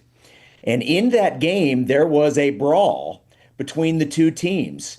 And so there were actually 4 players for Houston that did not play the following game, which happened to be the BYU game. So it's going to be interesting. BYU won that game by 15 in Houston, but they will face a different team than they faced the first time because you'll have all of these players that missed the first time around, in this matchup. Now, obviously, from a win-loss standpoint, it hasn't really mattered that much, but it's interesting that you get a second time against this team, and in a lot of ways, it'll look different. The thing that I remember about that game most, Shep, is that the Cougs had 21 turnovers in this game, and they still won by 15. That does not happen very often. And clearly they can't hope to turn it over like that and still win this one, right? No. And they right now are averaging 17 turnovers a game, coming off a game in which they had single-digit turnovers. So that's certainly a bright spot. But turnovers has been one of the problems that has sort of weaved itself through this season. A lot of the losses that BYU has had this year, you can look at turnovers as one of the main reasons. So that's certainly something that this coaching staff talks to the team about every day at practice and prior to every game, that they've got to find a way to make sure that they're keeping the basketball, and certainly unforced turnovers. BYU has a lot of unforced turnovers as well, and I know those are the worst for coaches. They just want to pull their hair out with stuff like that. But BYU coming off one of its better turnover games in the win over Colorado the other day, so hopefully that's a sign of good things to come moving forward. Cougars can't look past anybody, but we can here on the Wise Guys. So if BYU wins, they'll face Utah. Of all teams, they'll face Utah in the second round on Thursday at 12:30. The Cougars swept the season series with the Utes. What about this one? Yeah, how about that? I think with where BYU stands right now in terms of the NCAA tournament, you kind of feel like, obviously, you got to get the first one, and I feel confident that BYU will. And I think if BYU can win at least 2, and certainly you're going in with the goal of just winning the whole thing and getting the auto bid, so you've got that. But I think if BYU can go in and at least win 2 games and get to Friday against, we expect to be TCU, well, it is TCU, so you would face TCU Friday. I think BYU has done a lot of the heavy lifting to get to the NCAA tournament. And it's just funny how that means that you're going to have to beat Utah for a third time in order to do that. And we all hear the cliches about, it's tough to beat a team 3 times. And look, I completely agree that is the case. But I was actually having a conversation with somebody during women's basketball practice today, and we were saying, well, that's true. BYU's not going to go into this game wondering, can we beat Utah? they're going to go in with a lot of confidence, knowing not only can they beat Utah, they have beat Utah. And it wasn't just winning in Provo. They went up to Salt Lake City after Utah had lost a road game pretty badly to Oklahoma State. And BYU went into the Huntsman Center and did it to them again. Now, certainly you can look on the other side of things and say, well, Utah will be extra motivated. But BYU is going in knowing they can beat this team if they play their game. And is there something about Utah that Delaney likes? Because, man, that has to be the best game of her career, where she put up 37 on Utah in that game in Salt Lake City. Yeah, it was. It was her career game. And what makes that even more impressive is that the year before, she set her career high of 36 at the Huntsman Center against Utah. So in back-to-back seasons on the road, Delaney Gibbs' career high in points have come against the Utes back-to-back years. That's impressive. And when she joined me on postgame after, she's like, yeah, but I couldn't really enjoy it because we lost the game last year. This one I could really enjoy because I got the career high and we got the win, which obviously to her is way more important than the 37 points. And look, yeah, I mean, I don't know what it is. She did say, she didn't say it with me when we were on the radio, but I guess when she went in with the TV media for like the postgame presser, she said, my high school colors were red and I was used to playing in a red arena. And so I actually played really well. So she's like, I actually really enjoy playing at Utah because it kind of makes me feel at home. So whatever, if she just needs to see that red for her to feel good, I am looking forward to the game on Thursday even more. You know what? I wonder if we get your mark, because he's got that LED floor, to just make the floor red. Make the floor red. That's right. Just make the floor look like the Huntsman Center. That's basically what they can do with that floor, which, by the way, we got an opportunity to see that up close, and it kind of feels like when teams, because that was based out, that company, that ASB glass floor is based out of Orlando. So when we went to play UCF, is actually the first conference game of the year right before Christmas. They invited us over to hold our practice on that floor. Really? The one that they dismantled and are taking to the Big 12 conference. So BYU and subsequently a lot of the other teams that have gone through Orlando to play UCF, they have all been given that same opportunity to play on that floor. So BYU actually has played on that floor before in a practice, and they can make the court look like the Marriott Center. They can make the colors look different. They can put the Sailor Coug logo on there. They can put a flashing Go Cougs on it. Now obviously you're not going to do that while the game's going on, but it was unbelievable how cool that was. And I always get asked, yeah, but I mean, wouldn't you rather play on a normal floor? Isn't going to feel different? I noticed no difference whatsoever. The ball didn't bounce any different. You even hear the squeaks like you would on a normal wood floor. There is absolutely no difference in that court versus what you would have on a normal court. I'm actually looking forward to seeing what they do with that at the tournament. Very cool. Yeah, that's going to be really interesting to see that roll out. And hey, maybe BYU will buy one for the Marriott Center. That would be something fun. Hey, who knows? Maybe they'll be pioneers and have it and be one of the first ones or the first one to have it. That'd be a good idea. Did you notice the Big 12 championship game is set for Sunday? Unless BYU, then they'll play it Monday. But they're going to have to rethink this thing. If Lee Cummard can turn this thing around and make BYU a contender, which they believe they can become, the Big 12 is going to have to take a look at the probability of that game moving to Monday. Might just move the tournament around, kind of like how the WCC worked it. But I thought that was interesting. They're not planning on the Cougars this year. They're planning on playing the championship on Sunday. But, these Cougs are coming. This is a young team, and they got a coach who's won 20 games in his first year. Ask you about that, Shep. The radio play-by-play voice of BYU women's basketball, Jason Shepard, on the Wise Guys tonight, presented by BradyPlus and Mountain America Credit Union. What about Lee Cummard, his coaching style, and how about his first year? What's impressed you? Yeah, I think what's impressed me is that he's the type of personality that, first of all, the players love him. The players want to play hard for him. They respect him.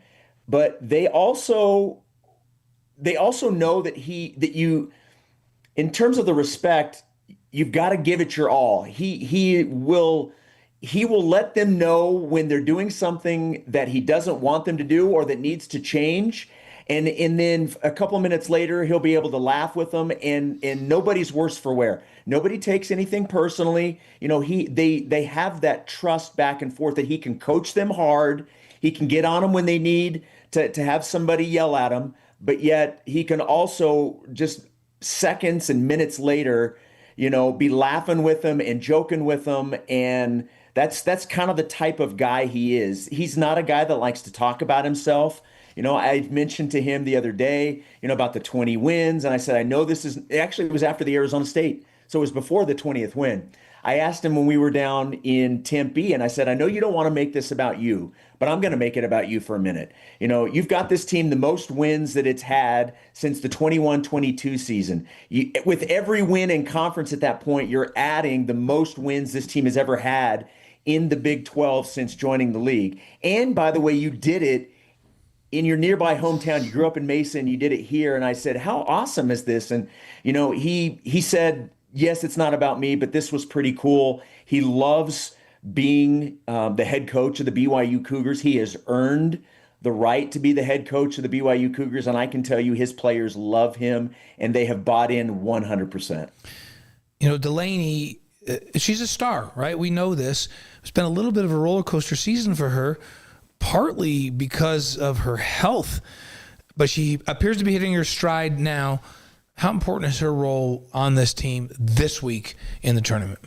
It's huge. And, you mentioned that her missing some games early on, and she missed 8 games. And the good news is that BYU didn't miss a beat. And I think that stretch where she was out and you had a lot of the younger guys stepping up. Olivia Hamlin was one of the ones that got, those minutes the most. And I think it allowed some of these other players to be able to get confidence on the fly so that when Delaney did come back for conference play, everybody's level of play was already up. And then you're adding in a player like her. But to directly answer your question, Blaine, she's huge. If you look at what BYU's done over the last 3 games, these 3 massive wins that have put them in this position, she has averaged 29 points, 6 rebounds, and 6 assists. Wowzer. And has taken over in the second half. You guys mentioned, 15 points in the fourth quarter. And, she single-handedly, we talked about what she did at Utah with the 37. And in that second half, honestly, she could have turned her back to the basket, went with the offhand and threw it behind her, and it was going to go in. That's how in the zone she was. And you've seen these games down the stretch recently where you can actually see her say, okay, I'm going to take this over now. And it's not in a selfish way. It's still within the offense. It still allows for other players to be involved, but she just raises her game and takes this team where it needs to go. And it's important. It's been important for how they've gotten here, and it's going to be even more important for this team now that the stakes are higher. And I know she's up to the task. She is playing her best basketball when it means the most. I agree with all that, Shep. BYU is one of the youngest teams in the country. Freshman Liv Hamlin has been spectacular. When the Big 12 awards come out, I expect to see her honored in that group, and she's just getting started. What do the Cougars need from Hamlin? There'll be a lot of attention on Gibb, and so how can Hamlin be the Y factor in this tournament this week? Yeah, and I think we see that a lot in games because obviously Delaney, she necessitates so much attention that other players have the ability to be able to move around the floor and within the offense and get open on draw and kicks, or when Delaney gets double and sometimes triple teamed. And Liv has shown that she can make those shots, whether it's from the perimeter. The other thing that Liv is so good at, she is so good at jumping the passing lanes and getting ahead of the defense for a breakaway layup. She's good for at least 1 or 2 of those every game. She just has a knack, even as a freshman, for just sort of getting in those passing lanes and picking it off, and you're not catching her. She is very quick, and she's one of those players that is just instinct wise, as a freshman, is impressive. I can't wait to see, how that improves even more as she gets further and further into her career. She has been such a big bright spot, and I mean that both on the court and off.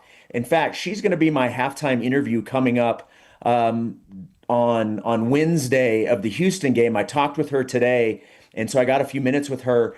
She has so much energy, and she's just got this bubbly personality, and she's a big personality, and it has endeared her to her teammates. She is a joy to be around. She brings energy and laughter and sunshine with her wherever she goes. And then when she gets on the floor, she's such a baller. She was such a big pickup for this team in the offseason and has paid dividends big time. We already talked about the fact, Shep, that when the team struggles, turnovers have been one of the big reasons, but they seem to maybe have found their way with turnovers during this winning streak and be poised to go into this tournament and taking care of the ball in a better way. So let's take turnovers off the table. We already talked about that. What are the other keys for success for this team to make a little bit of a run here in the Big 12 tournament? Yeah, I think the number one thing that stands out is probably rebounding. And BYU is a very good rebounding team, despite not being a really big team. It is a strength, but when they've lost games, like you look back on that Colorado game, which, I'm with you, you lose by 30 and then you turn back around and you hand them one back, which was awesome for this team to be able to do that after, I know, a tough loss in Boulder. But the biggest reason that BYU lost by that margin is because Colorado just dominated on the glass, and not just rebounding overall, but offensive rebounds that led directly to second, third, and sometimes fourth chances offensively. And in more times than not, they scored. And we've seen that in some of the other losses where the rebounding really was a problem. So to me, the top two things for this team, if they can limit the turnovers and win the rebounding battle, this team's going to win a lot of games, and that starts this week. 5 questions for Jason Shepard are presented by Strategy Square. If you're looking for help to improve your business's social media presence, contact Chantel at strategysquare.co. Rapid fire questions for Jason Shepard, the voice of BYU women's basketball. I do note that you will be judged for years to come based on your answers. Yeah, here we go. Okay, sounds good. No pressure. Favorite sports movie? Favorite sports movie is probably Hoosiers. Ooh, he's going Good basketball. choice. He's right going out of the basketball. gate. That's a good Nice one. choice. Your favorite singer or band? Oh, well, see, it's 2 different ones. Can I give you one? Give us one and 1A. Okay, these are, I'm telling you, they could not be more opposite, but yet they are my favorite, and they are also responsible for my 2 favorite albums of all time individually. Okay. So the singer, the individual would be Michael Jackson. Okay. The band would be Metallica. Wow, that is like, wow. Shep, I just So, saw. I mean, could not be more different, but my 2 favorite albums of all time, Thriller. the Thriller album from Michael Jackson. Yeah. And then the Black Album from Metallica. Those are my 2 favorite albums. So Listen, there you go. I just saw a promo from the Sphere in Vegas announcing that Metallica is going to the Sphere. Hey, don't think that I haven't taken notice of that. And my son and I went to see Metallica in Denver this last June. Yeah. So we saw them at Mile High Stadium. I don't know, though, if I would be able to get into the Sphere knowing how much that ticket's probably going to Well, cost. I know, but Well, it it's is just- Metallica. It's and Although, Dave, you are Mr. Las Vegas. he If likes anybody AC could hook me he up, likes he's probably still got some AC, connections. and that's his genre. But those are so disparate. Like I mean, I was going to say you couldn't be further in the spectrum, but you could have said, hey, my favorite singers and bands are Michael Bublé and Metallica, maybe. Yeah, they're complete opposites. Or I think that just Luciano shows how eclectic Pavarotti my and music Metallica. tastes Yeah. are. Okay. I respect it. I respect All it. right, good job. Okay, so this is a big one for me because I see you there all the time. What's your favorite thing to do at the gym? Chest, you know that. Chest, I know. It's all about the pecs. Come on. Perfect. So Shep, let me ask you this: on a scale of, let's see, 1 to 10, with 10 being 100%, when you walk into the gym, Do you see Blaine working out or sitting there talking to somebody? With talking to someone being the 10. Well, Blaine, when I don't usually see Blaine when I walk in, I usually see Blaine as I'm starting to walk out. And he's always on the bike. He's doing wind sprints. Yeah, hit training, high intensity interval training, right? Yeah, but he does. People want to talk with Blaine, and because he's Blaine Fowler, for crying out loud. I want to talk with him, and I always stop and talk with him. So he is working out, but by the time I see him, he's usually at the beginning. Because he's like me. We both start out with cardio, then we go get to do the fun stuff. Yeah. So when I'm leaving is when I see him on the bike. Okay, all right. See, I'm glad he acknowledges that I'm doing the hit training. Yeah. So you know what I always say about like what to work out? So my dad always used to say, Blaine, arms for show, legs to go. So do the leg workout. But now that I'm old, it's like, yeah, no, legs are too hard. So I still do them twice a week, but I don't do heavy. And so now we're doing like, I think chest, shoulders, and tries is my favorite workout. Back and buys is second, and legs is third. So there you go. All right. Okay. The pecs are number one. It's all about Shep. the pecs. Yeah. And we mentioned Shep's the voice of women's basketball because he's got that, but he's the voice of a lot of other things as well. And we know that Shep loves baseball, right? So who's your favorite St. Louis Cardinal of all time? It would be Albert Pujols. Yeah. Oh, yeah. okay. Albert Pujols. When I was growing up, because I grew up in Kansas City, but my parents were divorced. So I grew up going to Royals. I was actually a Royals fan first. But because my parents were divorced, my dad lived closer to St. Louis. And so I grew up going to both. But when we moved to Utah and I would go back to see my dad, we would always just go to Cardinals games. So as I grew up and moved away, I gravitated more towards the Cardinals. So when I was younger, I would have said Ozzie Smith. But now it's absolutely Albert Pujols, 100%. Yeah, that's fair. I could. And I know Dave loves to talk St. Louis Cardinals baseball, so let's do more of that. Just so you know, Shep, I don't have a favorite St. Louis Cardinal, but as a professional, I still wrote the question. So there you go. I know Dave didn't come up with that question. So this one, I don't know, maybe hard to pick, but do you have a favorite moment from this season for BYU women's basketball as they approach the tournament? Is there just one shining moment that you remember the most? Oh, you know what? I ask the players this all the time. And quite frankly, I've never really thought what the answer would be. There's a lot of moments. I guess if I had to pick one,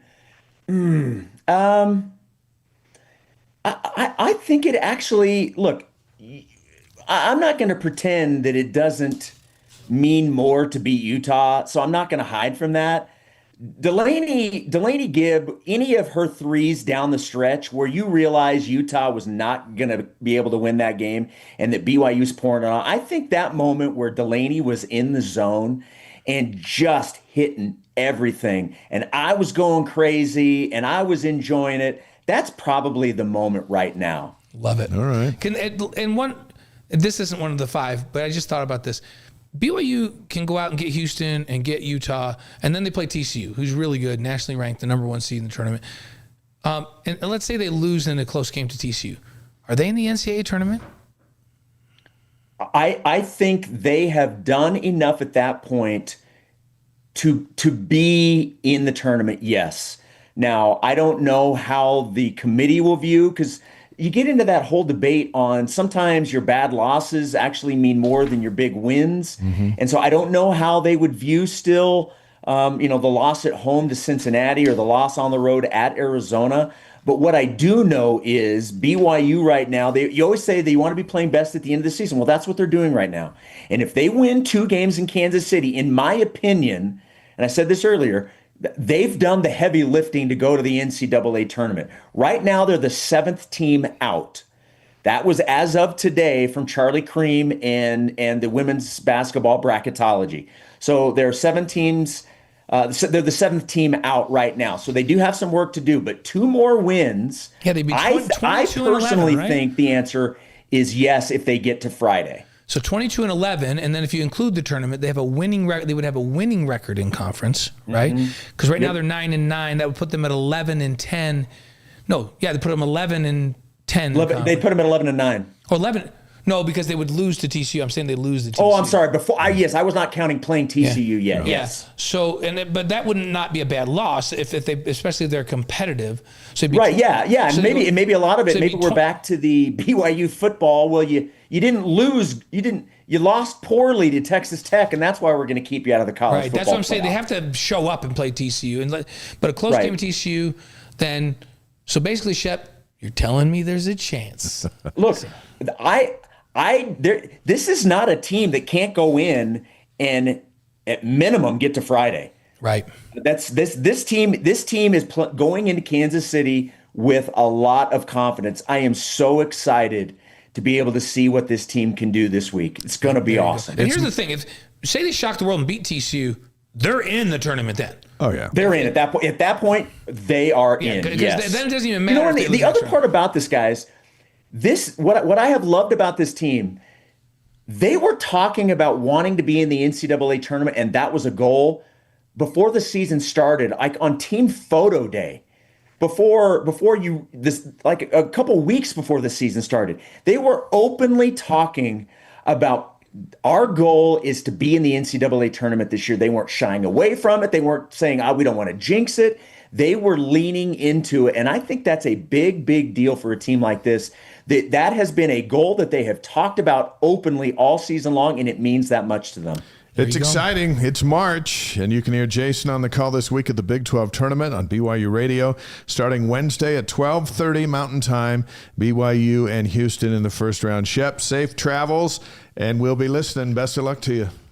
Appreciate it, guys. Always fun to talk with you. Thanks, Shep. We'll get you back when the Cardinals are in last place and the Cubs are in first. We'll find another time to get you. Well, that shouldn't take very long. I'll see you at the gym, and I want to debrief on how that LED floor looked in real life. Let's do it. I'll do it. I will definitely do it. All right, brother. We'll see you. See you soon. Jason Shepard, our BYU TV colleague, calling women's basketball, and he is passionate about that. And he'll be as excited as that team is to take the floor against Houston on Wednesday. Let's continue with our campus notes. Men's volleyball now 13-4. National ranking stayed at 6.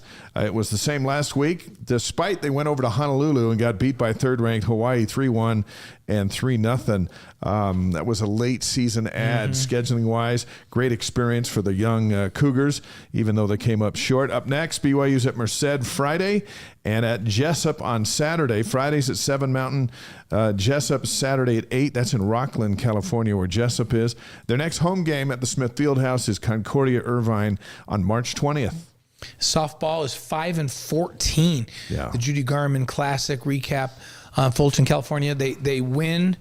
They had wins against Cal and LMU in that, and losses to Cal State Fullerton and Seattle and number 8 UCLA. Cal State Fullerton beat BYU 3-2. So that's the recap of that tournament. BYU's up next is their Big 12 opener. They're at Arizona Thursday through Friday, 6 p.m., Saturday at noon, ESPN Plus. The home opener will be against Abilene Christian at BYU on Tuesday, March 10th at 4 p.m. Baseball is 6-5. Cougars split 4 games over the weekend in Long Beach, California. They beat Washington State 6-4 on a Cooper Jones 3-run home run in the 9th. And then they beat them again 5-4 on a Ryder Robinson walk-off single. And then Long Beach State beat them twice over last week.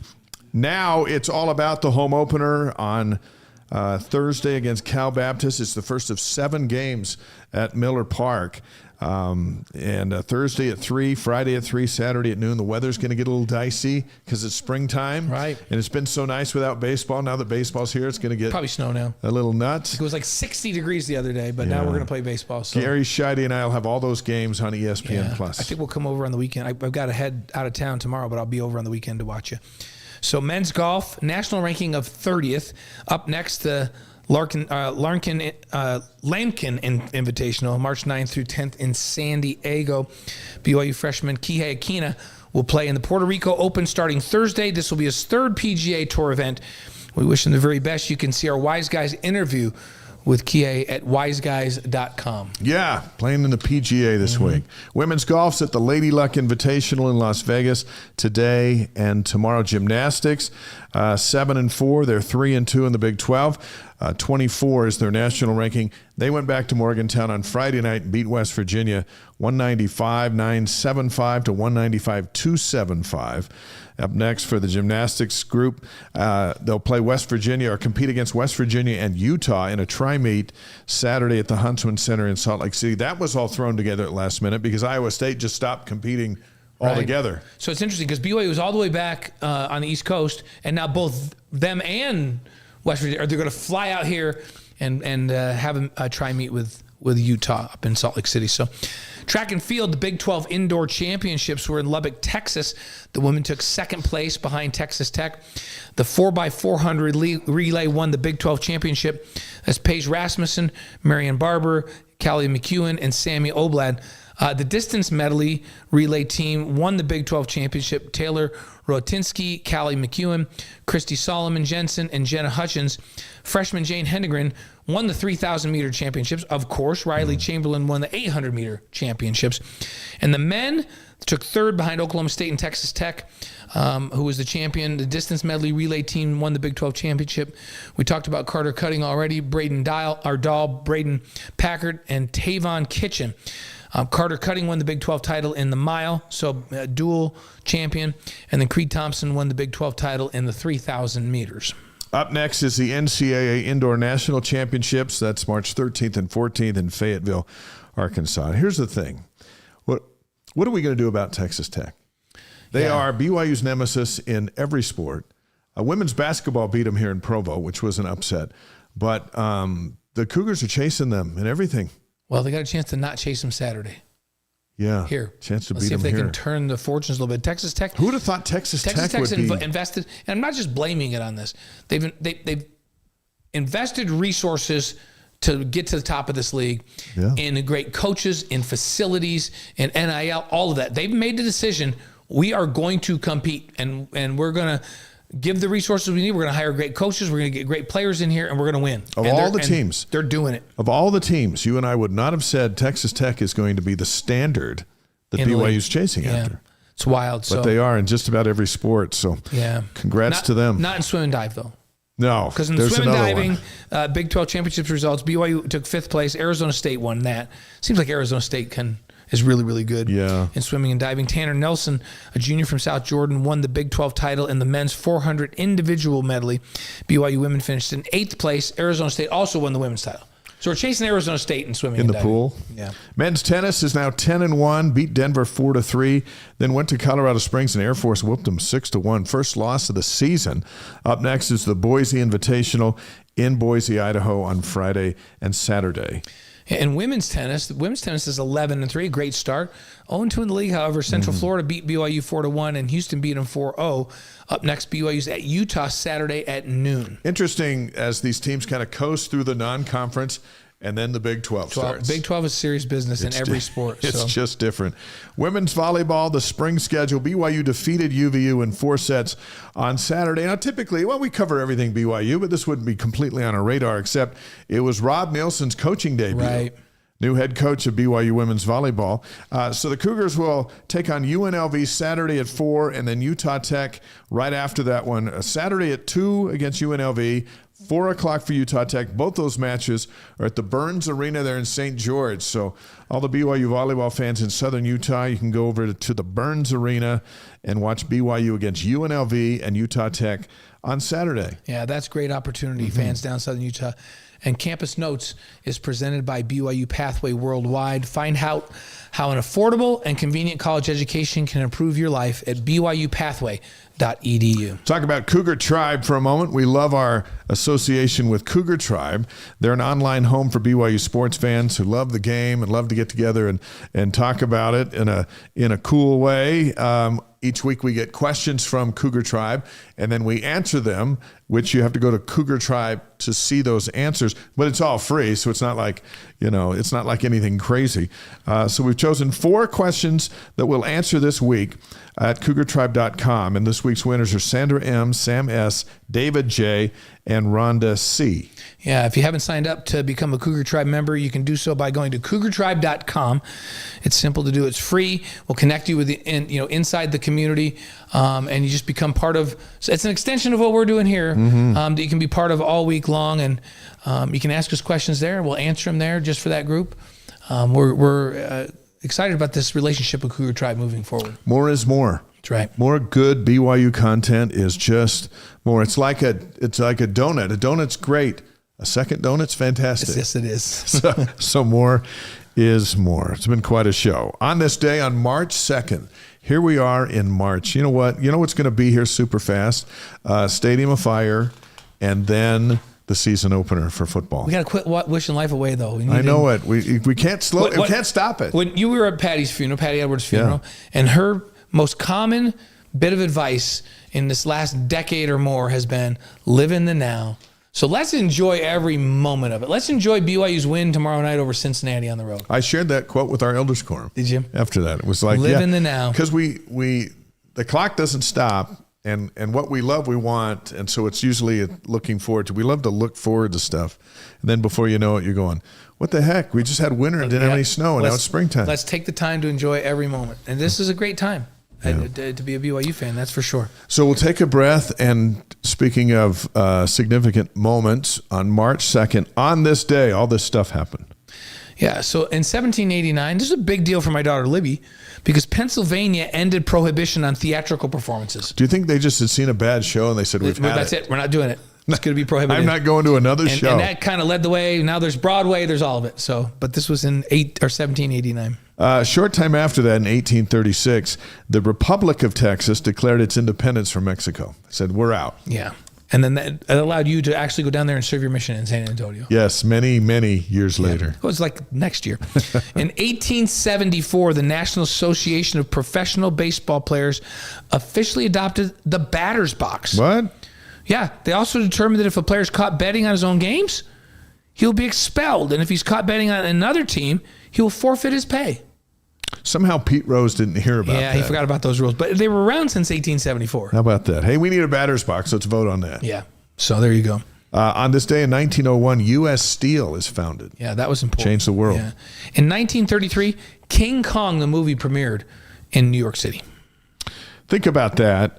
And they did such a good job with that original King Kong movie. I remember my uncle, when I was a little boy, came and got me and took me to BYU, their dorm or whatever, where they were having a big watch party and they were watching King Kong. King Kong, yeah. And I had nightmares about King Kong for some time after that. But hanging off the Empire State Building, I just remember going, my nightmare was that King Kong was looking for me. Man, that's scary. You can't hide from a thing like King Kong. And it was you know what? It happened like 3 nights in a row. Yeah, that's wild. So it was like a movie that just picked up where it left off. Going. I didn't even want to go to bed. In 1959, Australia's Sydney Opera House opened. And that is a global landmark. And when I came into a cruise ship years ago, came into the bay there in Sydney, and there was the Opera House. And what a sight that Sydney Harbor is. It's really cool. And they shoot the fireworks over it every New Year's. Beautiful. 1962, on this day, Wilt Chamberlain scores 100 points in Philadelphia's 169-47 win over New York. He made 36 of 63 shots from the field and 28 of 32 free throws. How's there time to get off 63 shots and 32 free throws? I don't even know how there's time. I don't think he had any assists. Yeah. Hey, 1965, this was a big, big moment in motion pictures. The Sound of Music premiered in theaters on this day in 1965. Now that's a classic. Yeah. Still going. Julie Andrews. They didn't have to redo it. I still love that movie. If they remade it, who would be the Julie Andrews? You can't. Nobody can do it. She's a one of a kind. It's not one person? She is Maria. So yeah. 2004, on this day, the Colts signed Peyton Manning to a 7-year, $98 million contract with a $34.5 million signing bonus, the largest in the NFL to date, which of course now is nowhere close to what they're paying. $34.5 million signing bonus. That's pretty good. So if you don't even play because you get hurt, sign it, you just get that. Yeah. Wow. In 2024, LeBron James became the first NBA player to score 40,000 points. Or is it 4,000 points during a regular season? I You know what? 4,000. Yeah, probably 4,000. Looks like I put another 0 in there. Yeah, I'm going to say 4,000. Yeah, because 40,000 points in a season would be something else. He scored that in his career, Kareem, but 4,000 in a season. Think about it. If Chamberlain had 100 points in a particular game, that's nuts. He'd have to do that a whole bunch of times. Yeah, so I'm going to say 4,000 in a season. Yeah, let's go with that one. That seems like a lot too. Yeah, that is a lot, and that's what made him somebody, LeBron. Check us on that. Somebody check us on that. Yeah. So and Rob says my father worked for U.S. Steel. My dad. We salute him. My dad drew bridges for U.S. Steel. Drew bridges when he was a design guy. Oh yeah. When he was in school. John Robinson's dad, the great Rams coach, Trojans coach, former UNLV coach. His dad helped build Geneva Steel right here in Utah. Yeah. There you go. So there you go. There's our steel connections. Birthdays on March 2nd, 1793. Sam Houston was born on this day, the first president of the Republic of Texas. There you go. After they broke off from Mexico then. Right? So in 1904, Dr. Seuss was born on this day. 1931, Mikhail Gorbachev, president of the Soviet Union, born on this day. Do you think Mikhail Gorbachev ever said, 1 fish, 2 fish, red fish, blue fish, this one has a little star, this one has a little car, my, what a lot of fish there are? What would that have sounded like in Russian? I'm trying to think of what it would Would sound it have like. rhymed in Russian? I mean, was Dr. Seuss big in Russia? I don't think so. I don't think so. In they kept him out. 1962, one of my wife's favorite rockers, John Bon Jovi, was born. Wow. On this day in 1968, Daniel Craig, James Bond. I think she's my wife's favorite James Bond, too. Well, this is a big day. I'm not even sure what to make of the next one. This was not one of her favorites. 1982, Ben Roethlisberger, the Steelers quarterback, was born. Yeah. Is Bo Bachmeyer the next Ben Roethlisberger? Ben Bachmeyer? I mean, Bo Bachmeyer. Bachmeyer, yeah. Now I'm all confused. Ben Roethlisberger. Is Bear Bachmeyer the next Ben Roethlisberger? Ben Roethlisberger. He's not as tall, he's not nearly, Ben's 6'5", 260 something. I know, but he ran and he was big. Yeah, physically he's very much like him. So, and in 1985, one of the did not move like Ben Roethlisberger at all. One of the greatest. Reggie Bush. Yeah. Maybe the greatest college football player. They did give him his Heisman back. Did they give Reggie his Heisman back? Yeah. After all the rules went away, I think they got it back. March 2 deaths, 1791. John Wesley, the founder of the Methodist Church. That's right. And in 1939, Howard Carter, British archaeologist who found King Tut's tomb. He died on this day, March 2nd. Found King Tut's tomb. Our Wise Guys inspirational quote of the week is from Dr. Seuss, who said, "You have brains in your head, you have feet in your shoes. You can steer yourself in any direction you choose. You're on your own and you know what you know. And you are the guy who'll decide where to go." It's Dr. Seuss. Yep, you'll decide. So I think my favorite Dr. Seuss is 3,000 feet up the side of Mount Crumpet. He rose with his load to the tip top to dump it. Poo-poo to the who's. He was grinchiously humming. They're finding out now that no Christmas is coming. Nice. Why do I even write this stuff? You should just say that. By the way, Sylvia says Jay Osmond was born on this day in 1955. We love the Osmonds. David Osmond's going to be on the show with us in April. Yeah. So we'll look forward to that. I just ran into David. Where did I just see David the other day? I think I saw him in the airport. Talked to David at the airport. Yeah. Yeah. So he's excited to come on board with us, and we're excited to have him. I want to thank Alema Fitisemanu and Jason Shepard, our guests tonight. They were outstanding. Next week, we'll preview the Big 12 tournament on the men's side with Greg Wrubell and Mark Durant. They'll either be both in studio sitting here with us, or they'll be in Kansas City via Zoom getting ready for BYU's early game. We'll just see how that all shakes out this week. Wade Allen's also going to be with us. He's a BYU grad. He's the president of Costa Vida Restaurants. He's going to join us next week. How cool is that? Yeah, pretty fun. We always like to highlight BYU guys doing great things. And there are a lot of them. Yeah. And there are a lot of women doing that, and that's why there's Wise Guys. So fun. That's our job. And then Kelly Papinga, BYU's new defense coordinator, is going to join us in a couple weeks. Here's where you can find us this week. Blaine will be on the pre and post game for BYU TV Saturday. For the Texas Tech game. I've got BYU baseball Thursday, Friday, Saturday. I'm hosting Sports Nation on Thursday, and then in the Deseret News all week long. And this is the off season. There you go.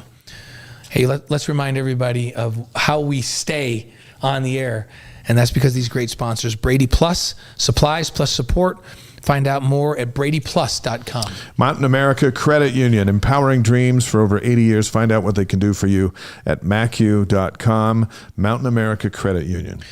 And our Re-Lyte Athlete of the Week is presented by Redmond. The secret is in the salt. Learn what it can do for you at redmond.com. Big 12 championship runner Carter Cutting is our Re-Lyte Athlete of the Week for this week. Wise Guys is distributed by the Deseret News. All right, it's tournament week for the women. It's crunch time for the men and everything else going on. So let's enjoy it all. Let's take it nice and slow. And let's live in the now. Live in the now. And then next week, which will feel like this, we'll be back. We'll update you. We'll see you all next week. See you guys.